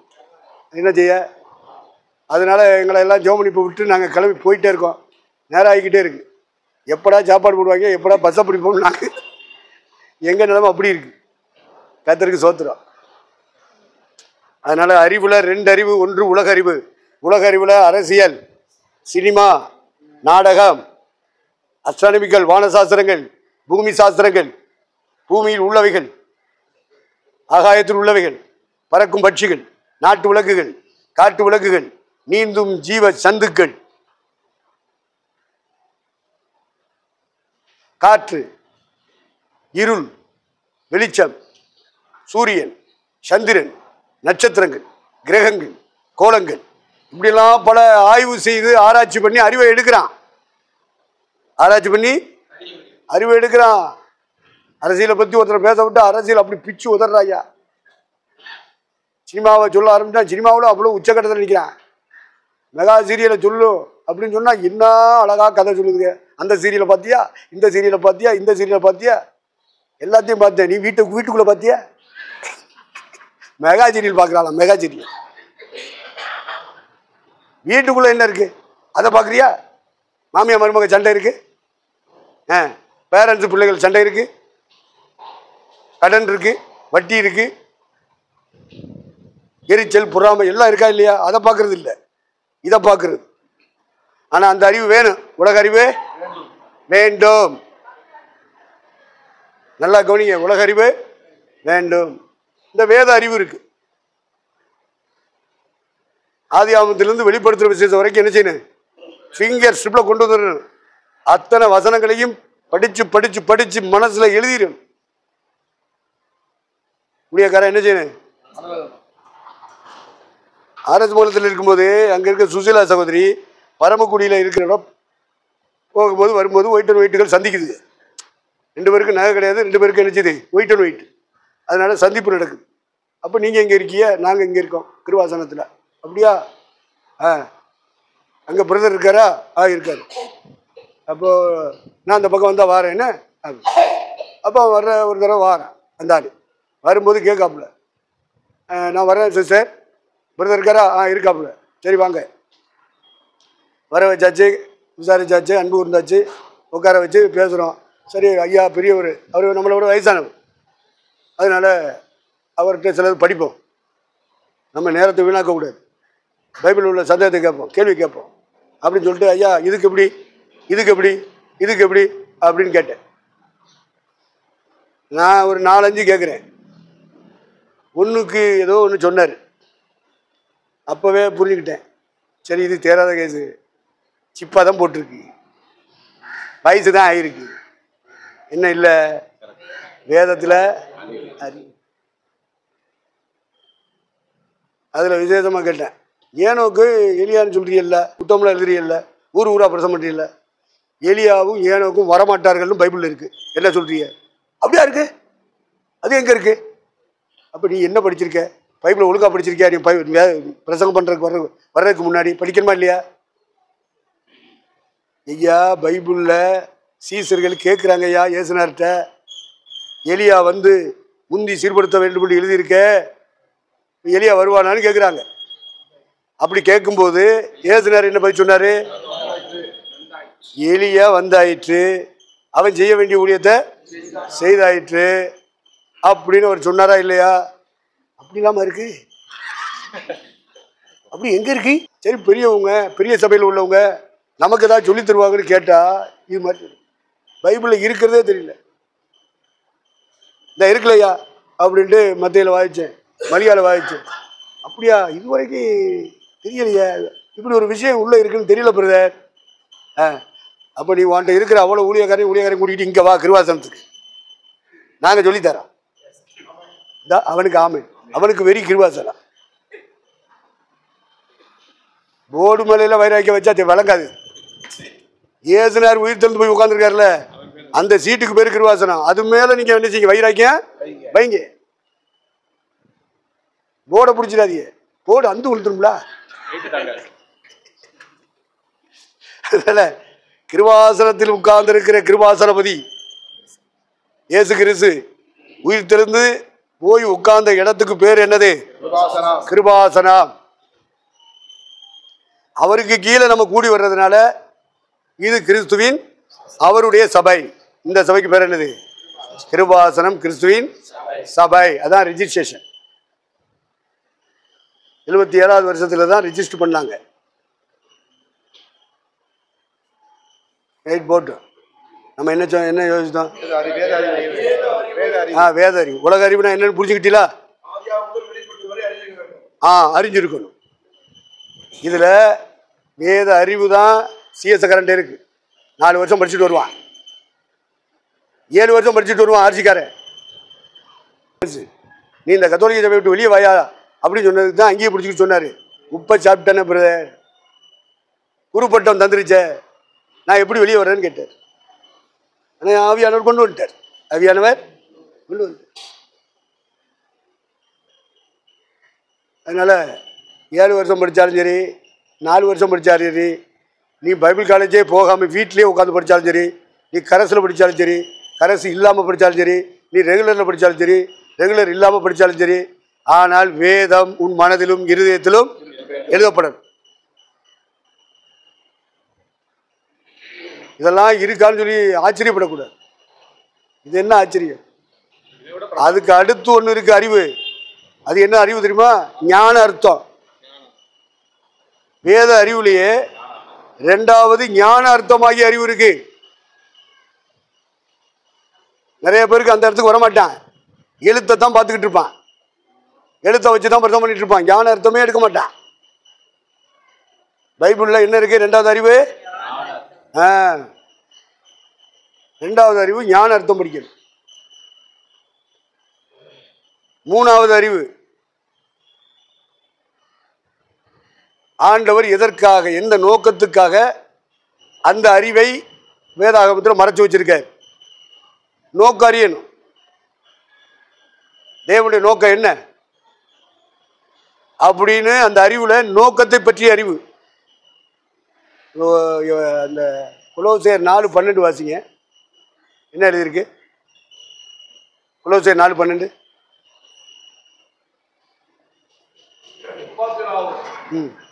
உங்களுக்கு வாழ்த்து சொல்லுகிறான். உங்களை சேர்ந்தவன் கிறிஸ்துவின் ஊழியக்காரனாகிய இவன் நீங்கள் தேவனுக்கு சுத்தமானவர்கள் எல்லாவற்றையும் தேறினவர்களாய் பூரண நிச்சயம் உள்ளவர்களாய் நிறைவேற்க வேண்டும் என்று ஜெபங்களில் உங்களுக்காக எப்போதும் போராடுகிறார். அதுல அண்டர்லைன் பாயிண்ட், தேவனுக்கு சித்தமான, நல்லா கவனிங்க, தேவனுக்கு சித்தமான. அப்ப எதெல்லாம் தேவ சித்தம் அப்படிங்கறத நீ பைபிள்ல படிக்கிற மாதிரி அது ஒரு அறிவு.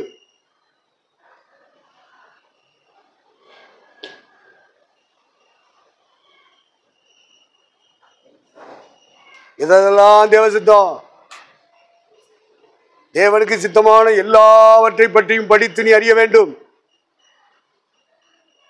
சில ஆள் பள்ளிக்கூடத்தில் படிப்பான், மேத்தமெட்டிக்ஸில் மட்டும்தான் பிரில்லியண்டாக இருப்பான், சிலர் சயின்ஸில், சிலர் தமிழில், சிலர் சயின்ஸில், இப்படி ஒவ்வொரு பாடத்துலையும் பிரில்லியண்டாக இருப்பான். ஒரு பாடத்தில் நீ பெரிய ஆளாக இருந்து என்ன புண்ணியம்? அத்தனை பாடத்தை படிக்கணும், படித்து நீ பரீட்சை எழுதணும், அது திருத்தப்படணும், மார்க் எடுக்கணும், அட்லீஸ்ட் பாஸ் மார்க்காவது எடுக்கணும். அதையும் விட்டுட்டீங்கன்னா அட்லீஸ்ட் கிரேஸ் மார்க்காவது என்ன செய்யணும், எடுக்கணும். 100 எடுத்தாலும் சரி, எடுக்காட்டாலும் சரி, 60 எடுத்தாலும் சரி, எடுக்காட்டாலும் சரி, நீ வாங்குற 30 நல்லது. அந்த 30க்கும் குறைவாக வாங்கினீங்கன்னா கிரேஸ் மார்க்கு, அதில் என்ன செய்வான், சரி போடுவோம், எப்படியா பாஸ் ஆகிட்டு இவ்வளவு பேப்பர் எழுதியிருக்கான். இவெல்லாம் வாத்தியமாரு, அதனால தான் சொல்கிறாங்க விளக்கம். நம்மெல்லாம் வாத்தியார் கிடையாது, நமக்கு தெரியாது. அதனால கிரேஸ் மார்க் வாங்குறவங்க இருப்பாங்க. 1 30ஆகவும் 1 60ஆகவும் 1 100ஆகவும் பலன் தரும். ஒரே சபை தான், ஒரே பைபிள் தான், ஒரே ஆராதனை தான், ஒரே கடவுள் தான், ஒரே ஊழியம் தான், எல்லாம் ஏசுனாருக்கு தான் ஊழியம். ஆனால் எவன் எவ்வளவு மார்க் வாங்குவான்னு கண்டுபிடிக்க தெரியுமா உங்களுக்கு? பரீட்சை வச்சா தான் தெரியும். எக்ஸாம் இல்லைன்னா கண்டுபிடிக்க முடியாது. டெஸ்ட் எழுதணும்னா நம்ம வாத்தியார் திருத்திடுவேன். டெஸ்ட் எழுதுவாங்கல்ல, அது ஒவ்வொரு அந்த என்னது அந்த பரீட்சை பப்ளிக் எக்ஸாம் வர்றதுக்கு முன்னாடி சபைக்கு அந்த மாதிரி வச்சிருவாங்க. அதில் சொந்த டீச்சரே திருத்திடுவாங்க. ஆனால் அந்த பப்ளிக் எக்ஸாம் மாதிரி வருது வை, யார் திருத்துவா? அதனால கிரேஸ் மார்க் கூட விழுகாது, ஜாக்கிரதையா இருக்குன்னு. ஆமாம், திருத்த போகிறது வேற ஆளு, திருத்த போகிறது சாத்தா. திருத்த போகிறது யாரு? தேவனுடைய குமாரன் இயேசு கிறிஸ்து. நீ இயேசு கிறிஸ்துவாவே இரு, தேவனுடைய குமாரனா இரு. உன்னை பெண்டை கலட்டி சோதிச்சு நீ சரிதான் தேவனுடைய குமாரன் தான் சொல்லணும்னா அவன் கையில தான் பிதா கொடுப்பார். யார் கையில? சாத்தாங்க. நீ என்ன செய்வியோ தெரியாது, தட்டு தடுமாறி தடவி கிடவி வர்றீன்னா வா, இல்லை அவன் கையில் பூஜை வாங்கி சாவுறதுன்னா சாவு, உன்னை கூட்டிக்கிட்டு போயிடுவாங்க அக்னி கடலுக்கு. அதனால தெரிஞ்சுக்கிறீங்க, புரிஞ்சுக்கிறீங்க, தெரிஞ்சுக்கிறீங்க, புரிஞ்சுக்கிறீங்க. அப்போ அறிவில் வேதாகமம் முழுவதை பற்றி ஆதியாகமம் தொடங்கி வெளிப்படுத்துகிற விசேஷம் வரைக்கும் விஷயங்களை இன்னென்ன விஷயங்கள் இன்னென்ன புத்தகங்களில் இருக்கிறது என்பது ஒரு அறிவு. அடுத்து எந்த நோக்கத்துக்காக இந்த பகுதிகள் எல்லாம் ஆண்டவர் எழுதி தந்திருக்கிறார் என்று இறைவனுடைய மனதில் இருக்கிற நோக்கத்தை புரிவது ஒரு அறிவு. தேவனுடைய சித்தம் என்று சொல்லி பல புத்தகங்களிலே பதிவாயிருக்கிறது. பலசாட்சியின் காலத்திலே, குற்றமில்லாமையின் காலத்திலே, நியாயப்பிரமாணத்தின் காலத்திலே, கிருபையின் காலத்திலே, அந்தி கிறிஸ்துவனுடைய ஆட்சியின் காலத்திலே, 1000 வருஷ அரசாட்சியின் காலத்திலே, நியாய தீர்ப்பின் காலத்திலே, புதிய ராஜ்யம் உண்டாக்கப்படுகிற காலத்திலே, எல்லாவற்றிலும் நோக்கங்களை புரிஞ்சுக்கிறீங்க. அடுத்து சித்தத்தை படிச்சுங்க. என்ன செய்யுங்க? சித்தத்தை படிங்க. 100 தடவை படிச்சிருக்கேன், 50 தடவை படிச்சிருக்கேன், 500 தடவை படிச்சிருக்கேன்னு சொல்றாங்க. மைக்க பிடிச்சிட்டு சொல்லிட்டு போட்டு நீங்க படிச்சுக்கிறீங்க. வேதத்தை முழுசும் படிக்கணும். இப்படி ஒரு வசனம் இருக்கு அப்படிங்கிறது இருக்கான்னு கேட்காத, இருக்குன்னு சொல்லணும். இப்படி ஒரு வசனம் இருக்குல்ல பிரதர், எடுத்து வாசிங்க. வேதத்தில் படிச்சிருக்கல? ஆமா படிச்சிருக்கேன். இப்போ வசனம் இருக்கா? இந்த வசனம்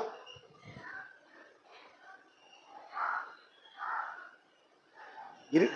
அப்போ முதல்ல வசனம் இருக்கா இல்லையாங்கிறது அப்புறம். நான் சொல்றேன்ல, கேட்குறேன்ல, அது இருக்கா அப்படின்னு கேட்குறேன். ஒருத்தன் சொல்றேன் இல்லாமலா இருக்கும். எப்படி எப்படி நான் பேசுறாங்கன்னு நினைக்கிறேன். நம்ம தலையெழுத்தப்பா இப்படிலாம் கேட்டுட்டு போகணும். தோத்துறோம். அதனால அறிவுகளை புரிந்து கொள்ளுங்கள், அறிவுகளை புரிந்து கொள்ளுங்கள். தேவனுடைய நோக்கத்தை பற்றிய அறிவு, தேவனுடைய சித்தங்களை பற்றிய அறிவு, வேதாகமத்தில் இருக்கிற விஷயங்களை பற்றிய அறிவு. நீ எந்த அறிவுல நின்று பேசுற புரிஞ்சுக்கணும்ல. அடுத்து கலர்ஸ் போட்டிருப்பான். கலர் கலர் கலர்னு ஒவ்வொரு கலரா வரும். வானவில்லை உண்டாக்கினார் இருக்கா? வானவில்லை எத்தனை கலரு? எப்படி தெரியும் உங்களுக்கு? பைபிள்ல இருக்கா? பைபிள்ல இருக்கா? இல்லைன்னு சொல்லுங்க. ஐயா ஏயா முடிக்கிறிய? படிச்சிருக்கோம் சொல்லுங்க. அப்போ வானவில்லை உண்டாக்குனாருன்னா விப்ஜிஆர் சொல்லி தர்றாங்கல்ல பள்ளிக்கூடத்தில்.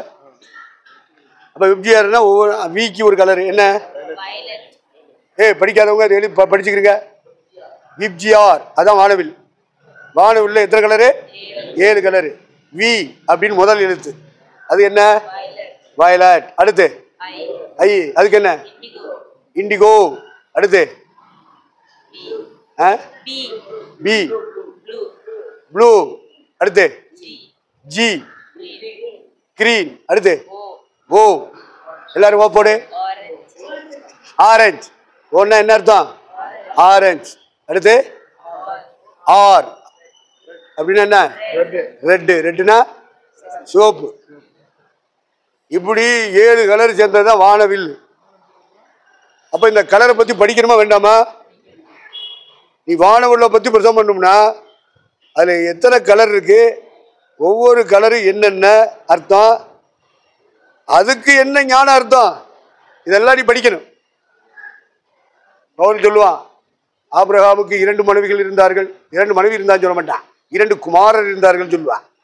ஆனால் பைபிளை படிச்சீங்கன்னா 3 மனைவி இருந்தாலும் இருக்கும், 3 மனைவிக்கு பிள்ளைகள் இருந்துச்சு இருக்கும். இவன் மூத்த பொண்டாட்டி பெற்ற ஒரு பிள்ளை, 2வது பொண்டாட்டி பெற்ற 2வது பொண்டாட்டி பெற்ற இன்னொரு பிள்ளை, 3வது பொண்டாட்டி பெற்ற பிள்ளை நிறையா 5-6 பிள்ளைய பெற்றுவிட்டான். யாரு? ஆபிரகாம். அதனால இதை எப்போ பெற்றான், எந்த வயசில் பெற்றான்னு ஆராய்ச்சி பண்ண முடியல என்னால். நீங்கள் பண்ணுங்க, உங்களுக்கு வயசு இருக்குது. நீங்கள் வீட்டில் போய் நினச்சிங்க அவனுக்கு எத்தனை பொண்டாட்டி, அவனுக்கு எத்தனை பிள்ளைய அப்படிங்கிறத நீங்கள் ஆராய்ச்சி பண்ணுங்க. அந்த பவுல் 4ஆம் அதிகாரம் நினைக்கிறேன், கலாத்தியர் 4. ஆபிரகாமுக்கு 2 குமாரர் இருந்தார்கள் என்று எழுதியிருக்கிறது. ஒருவன் அடிமையானவரிடத்தில் பிறந்தவன், ஒருவன் சுயாதீனம் உள்ளவரிடத்தில் பிறந்தவன். அடிமையானவரிடத்தில் பிறந்தவன் மாம்சத்தின்படி பிறந்தான், சுயாதீனம் உள்ளவரிடத்தில் பிறந்தவன் வாக்குத்தத்தத்தின்படி பிறந்தான். இவைகள் ஞான அர்த்தம் உள்ளவைகள். அந்த ஸ்திரீகள் 2 ஏற்பாடுகளாம். ஒன்று சீனாய் மலையில் உண்டான ஏற்பாடு, அது அடிமைத்தனத்திற்குள்ளாக பிள்ளை பெறுகிறது. அது ஆகார் என்பவள் தானே. ஆகார் என்பது அரபி தேசத்தில் உள்ள சீனாய் மலை. அந்த ஆகார் இப்பொழுது இருக்கிற எருசலேமுக்கு சரி. இவள் தன் பிள்ளைகளோடு கூட அடிமைப்பட்டிருக்கிறாளே. மேலான எருசலேமோ சுயாதீனம் உள்ளவள், அவளே நம் எல்லாருக்கும் தாயானவள். அந்தபடியே பிள்ளை பெறாத மலடியே மகிழ்ந்து, கர்ப்பவேதனைப்படாதவளே களிப்பாய் எழுப்பி ஆர்ப்பரி. புருஷன் உள்ளவளை பார்க்கிலும் அநாதை ஸ்திரீக்கே அதிக பிள்ளைகள் உண்டு என்று எழுதியிருக்கிறது. சகோதரரே, நாம் ஈசாக்கை போல வாக்குத்தத்தத்து பிள்ளைகளாய் இருக்கிறோம்.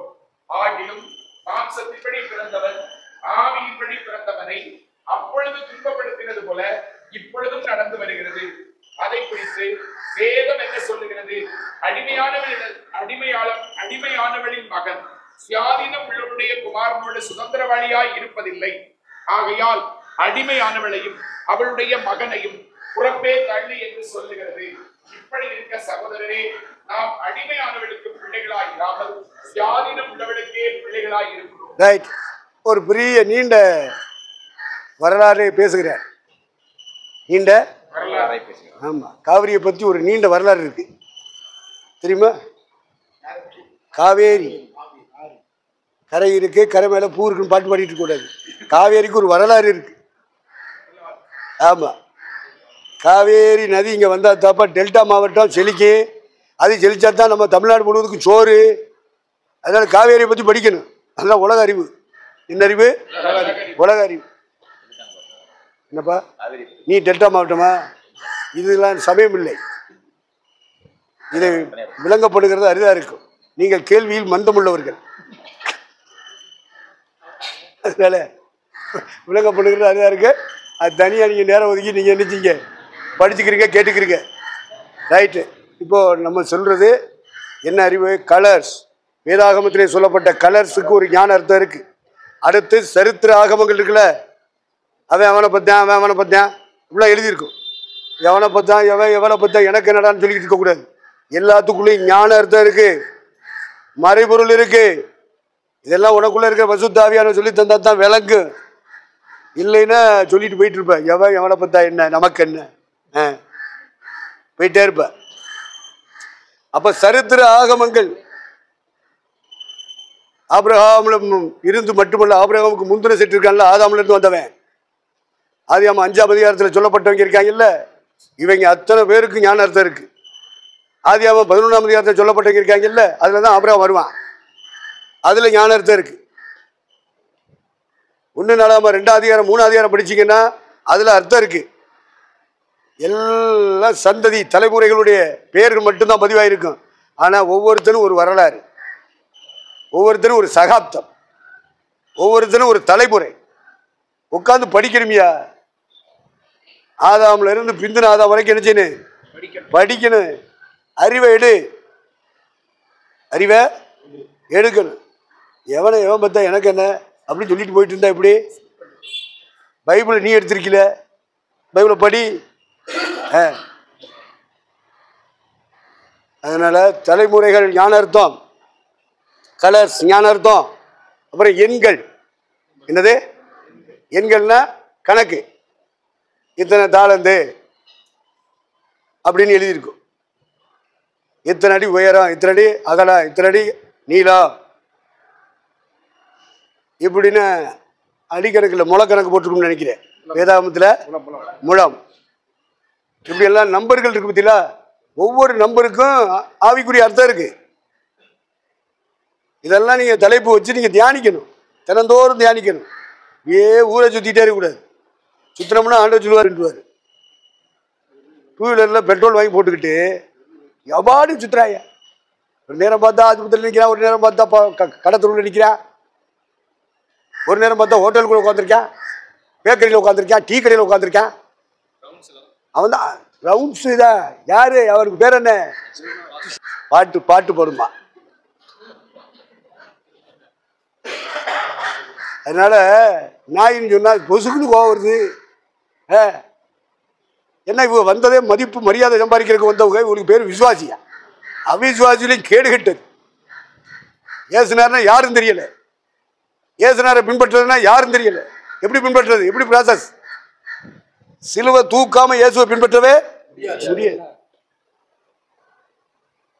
ஏசுநாதரி என்னெல்லாம் சொல்றாங்க. பிசாசு குடிச்சவன்னு சொன்னாங்க, திண்ணி பண்டாரம்னு சொன்னாங்க, அப்புறம் என்னது மாய் வெத்தக்காரன்னு சொன்னாங்க.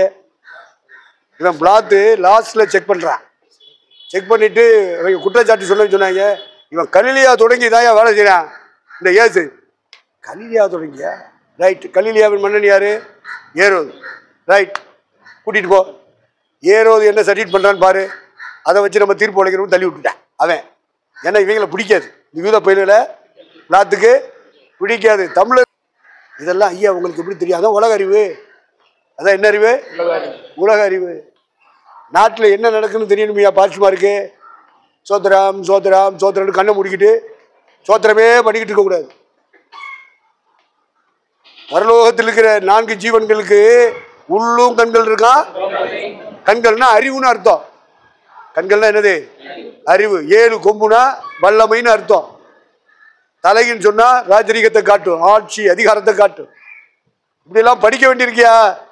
நான் 500 தடவை வச்சுட்டேன், 100 தடவை வச்சுட்டேங்கிறேன். அவன் செல்லையில் அடிச்சிங்க வாழை உட்காரு. இப்போ இந்த எண்ணுக்கு என்ன அர்த்தம் கேளு, சொல்லு. சொல்லாட்ட விட மாட்டேன்னு சொல்லல. என்னை மாதிரி நீங்க ஆகணும். நான் கிறிஸ்துவை பின்பற்றுவது போல நீங்களும் என்னை பின்பற்றுங்க. ஆமா, பிடிச்சி அவன் பிரதம் பண்ணோன்னா பிடிச்சி உட்கார வைக்கணும். கேள்வி பதில் சொல்லிட்டா தான் அவனை அனுப்பணும், இல்லைன்னு விடக்கூடாது. இல்லைன்னா ஆக்கில்லா பிரிஸ்கிலாலை போல என்ன செய்யணும்? அவன் பண்ற பிரசங்கத்தை விட மேலான பிரசங்கத்தை, சத்தியத்தை நீங்க சொல்லி கொடுத்து பவுலை போன்றவர்களோட இணைச்சணும். பவுல்கிட்ட கொண்டு போய் இணைச்சிட்டாங்க. யாரு? ஆக்கில்லாலும் பிரிஸ்கிலா. அப்படி வர்ற பிரசங்கமாரோட பிரசங்கத்தை கிட்ட கையை தட்டிட்டு போற ஆளுகளா இருக்கக்கூடாது. வர்றவனுக்கு சொல்லிக் கொடுக்குற அளவுக்கு சத்தியத்தில் நீ அறிவு மிகுந்தவனா இருக்க. அடுத்து ஒண்ணும் இல்லாம திரிவான், தலைமை இல்லாம திரிவான், ஒரு ஐக்கியம் இல்லாம திரிவான். அவன் பாட்டு நல்லா இருக்கு, அவன் பிரசங்கம் நல்லா இருக்குன்னு சொல்லிட்டு கையை தட்டிட்டு போக கூடாது. அவனை மண்டையில எடுத்து கூட்டிட்டு வந்து ஒரு ஐக்கியத்துக்குள்ள போ, ஒரு தலைமை கீழே இரு, ஒரு ஐக்கியத்துக்குள்ள இரு, அது கட்டுப்பட்டு இரு, கீழ்படுத்திரு என்று சொல்லி கொடுக்கிற அளவுக்கு நீங்கள் அறிவிலே பெரியவர்களாக இருக்கணும். எந்த அறிவு? நான் வேத அறிவை சொல்றேன். என்ன அறிவு? வேத அறிவு. இதெல்லாம் செய்வீங்களா தங்கராஜ்? அப்படின்னு என்ன டைம் ஆயிடுச்சுன்னு சொல்றியாரு? ஆமல. சரி ஐயா, ஸ்ரீபதி ஐயா வாங்க.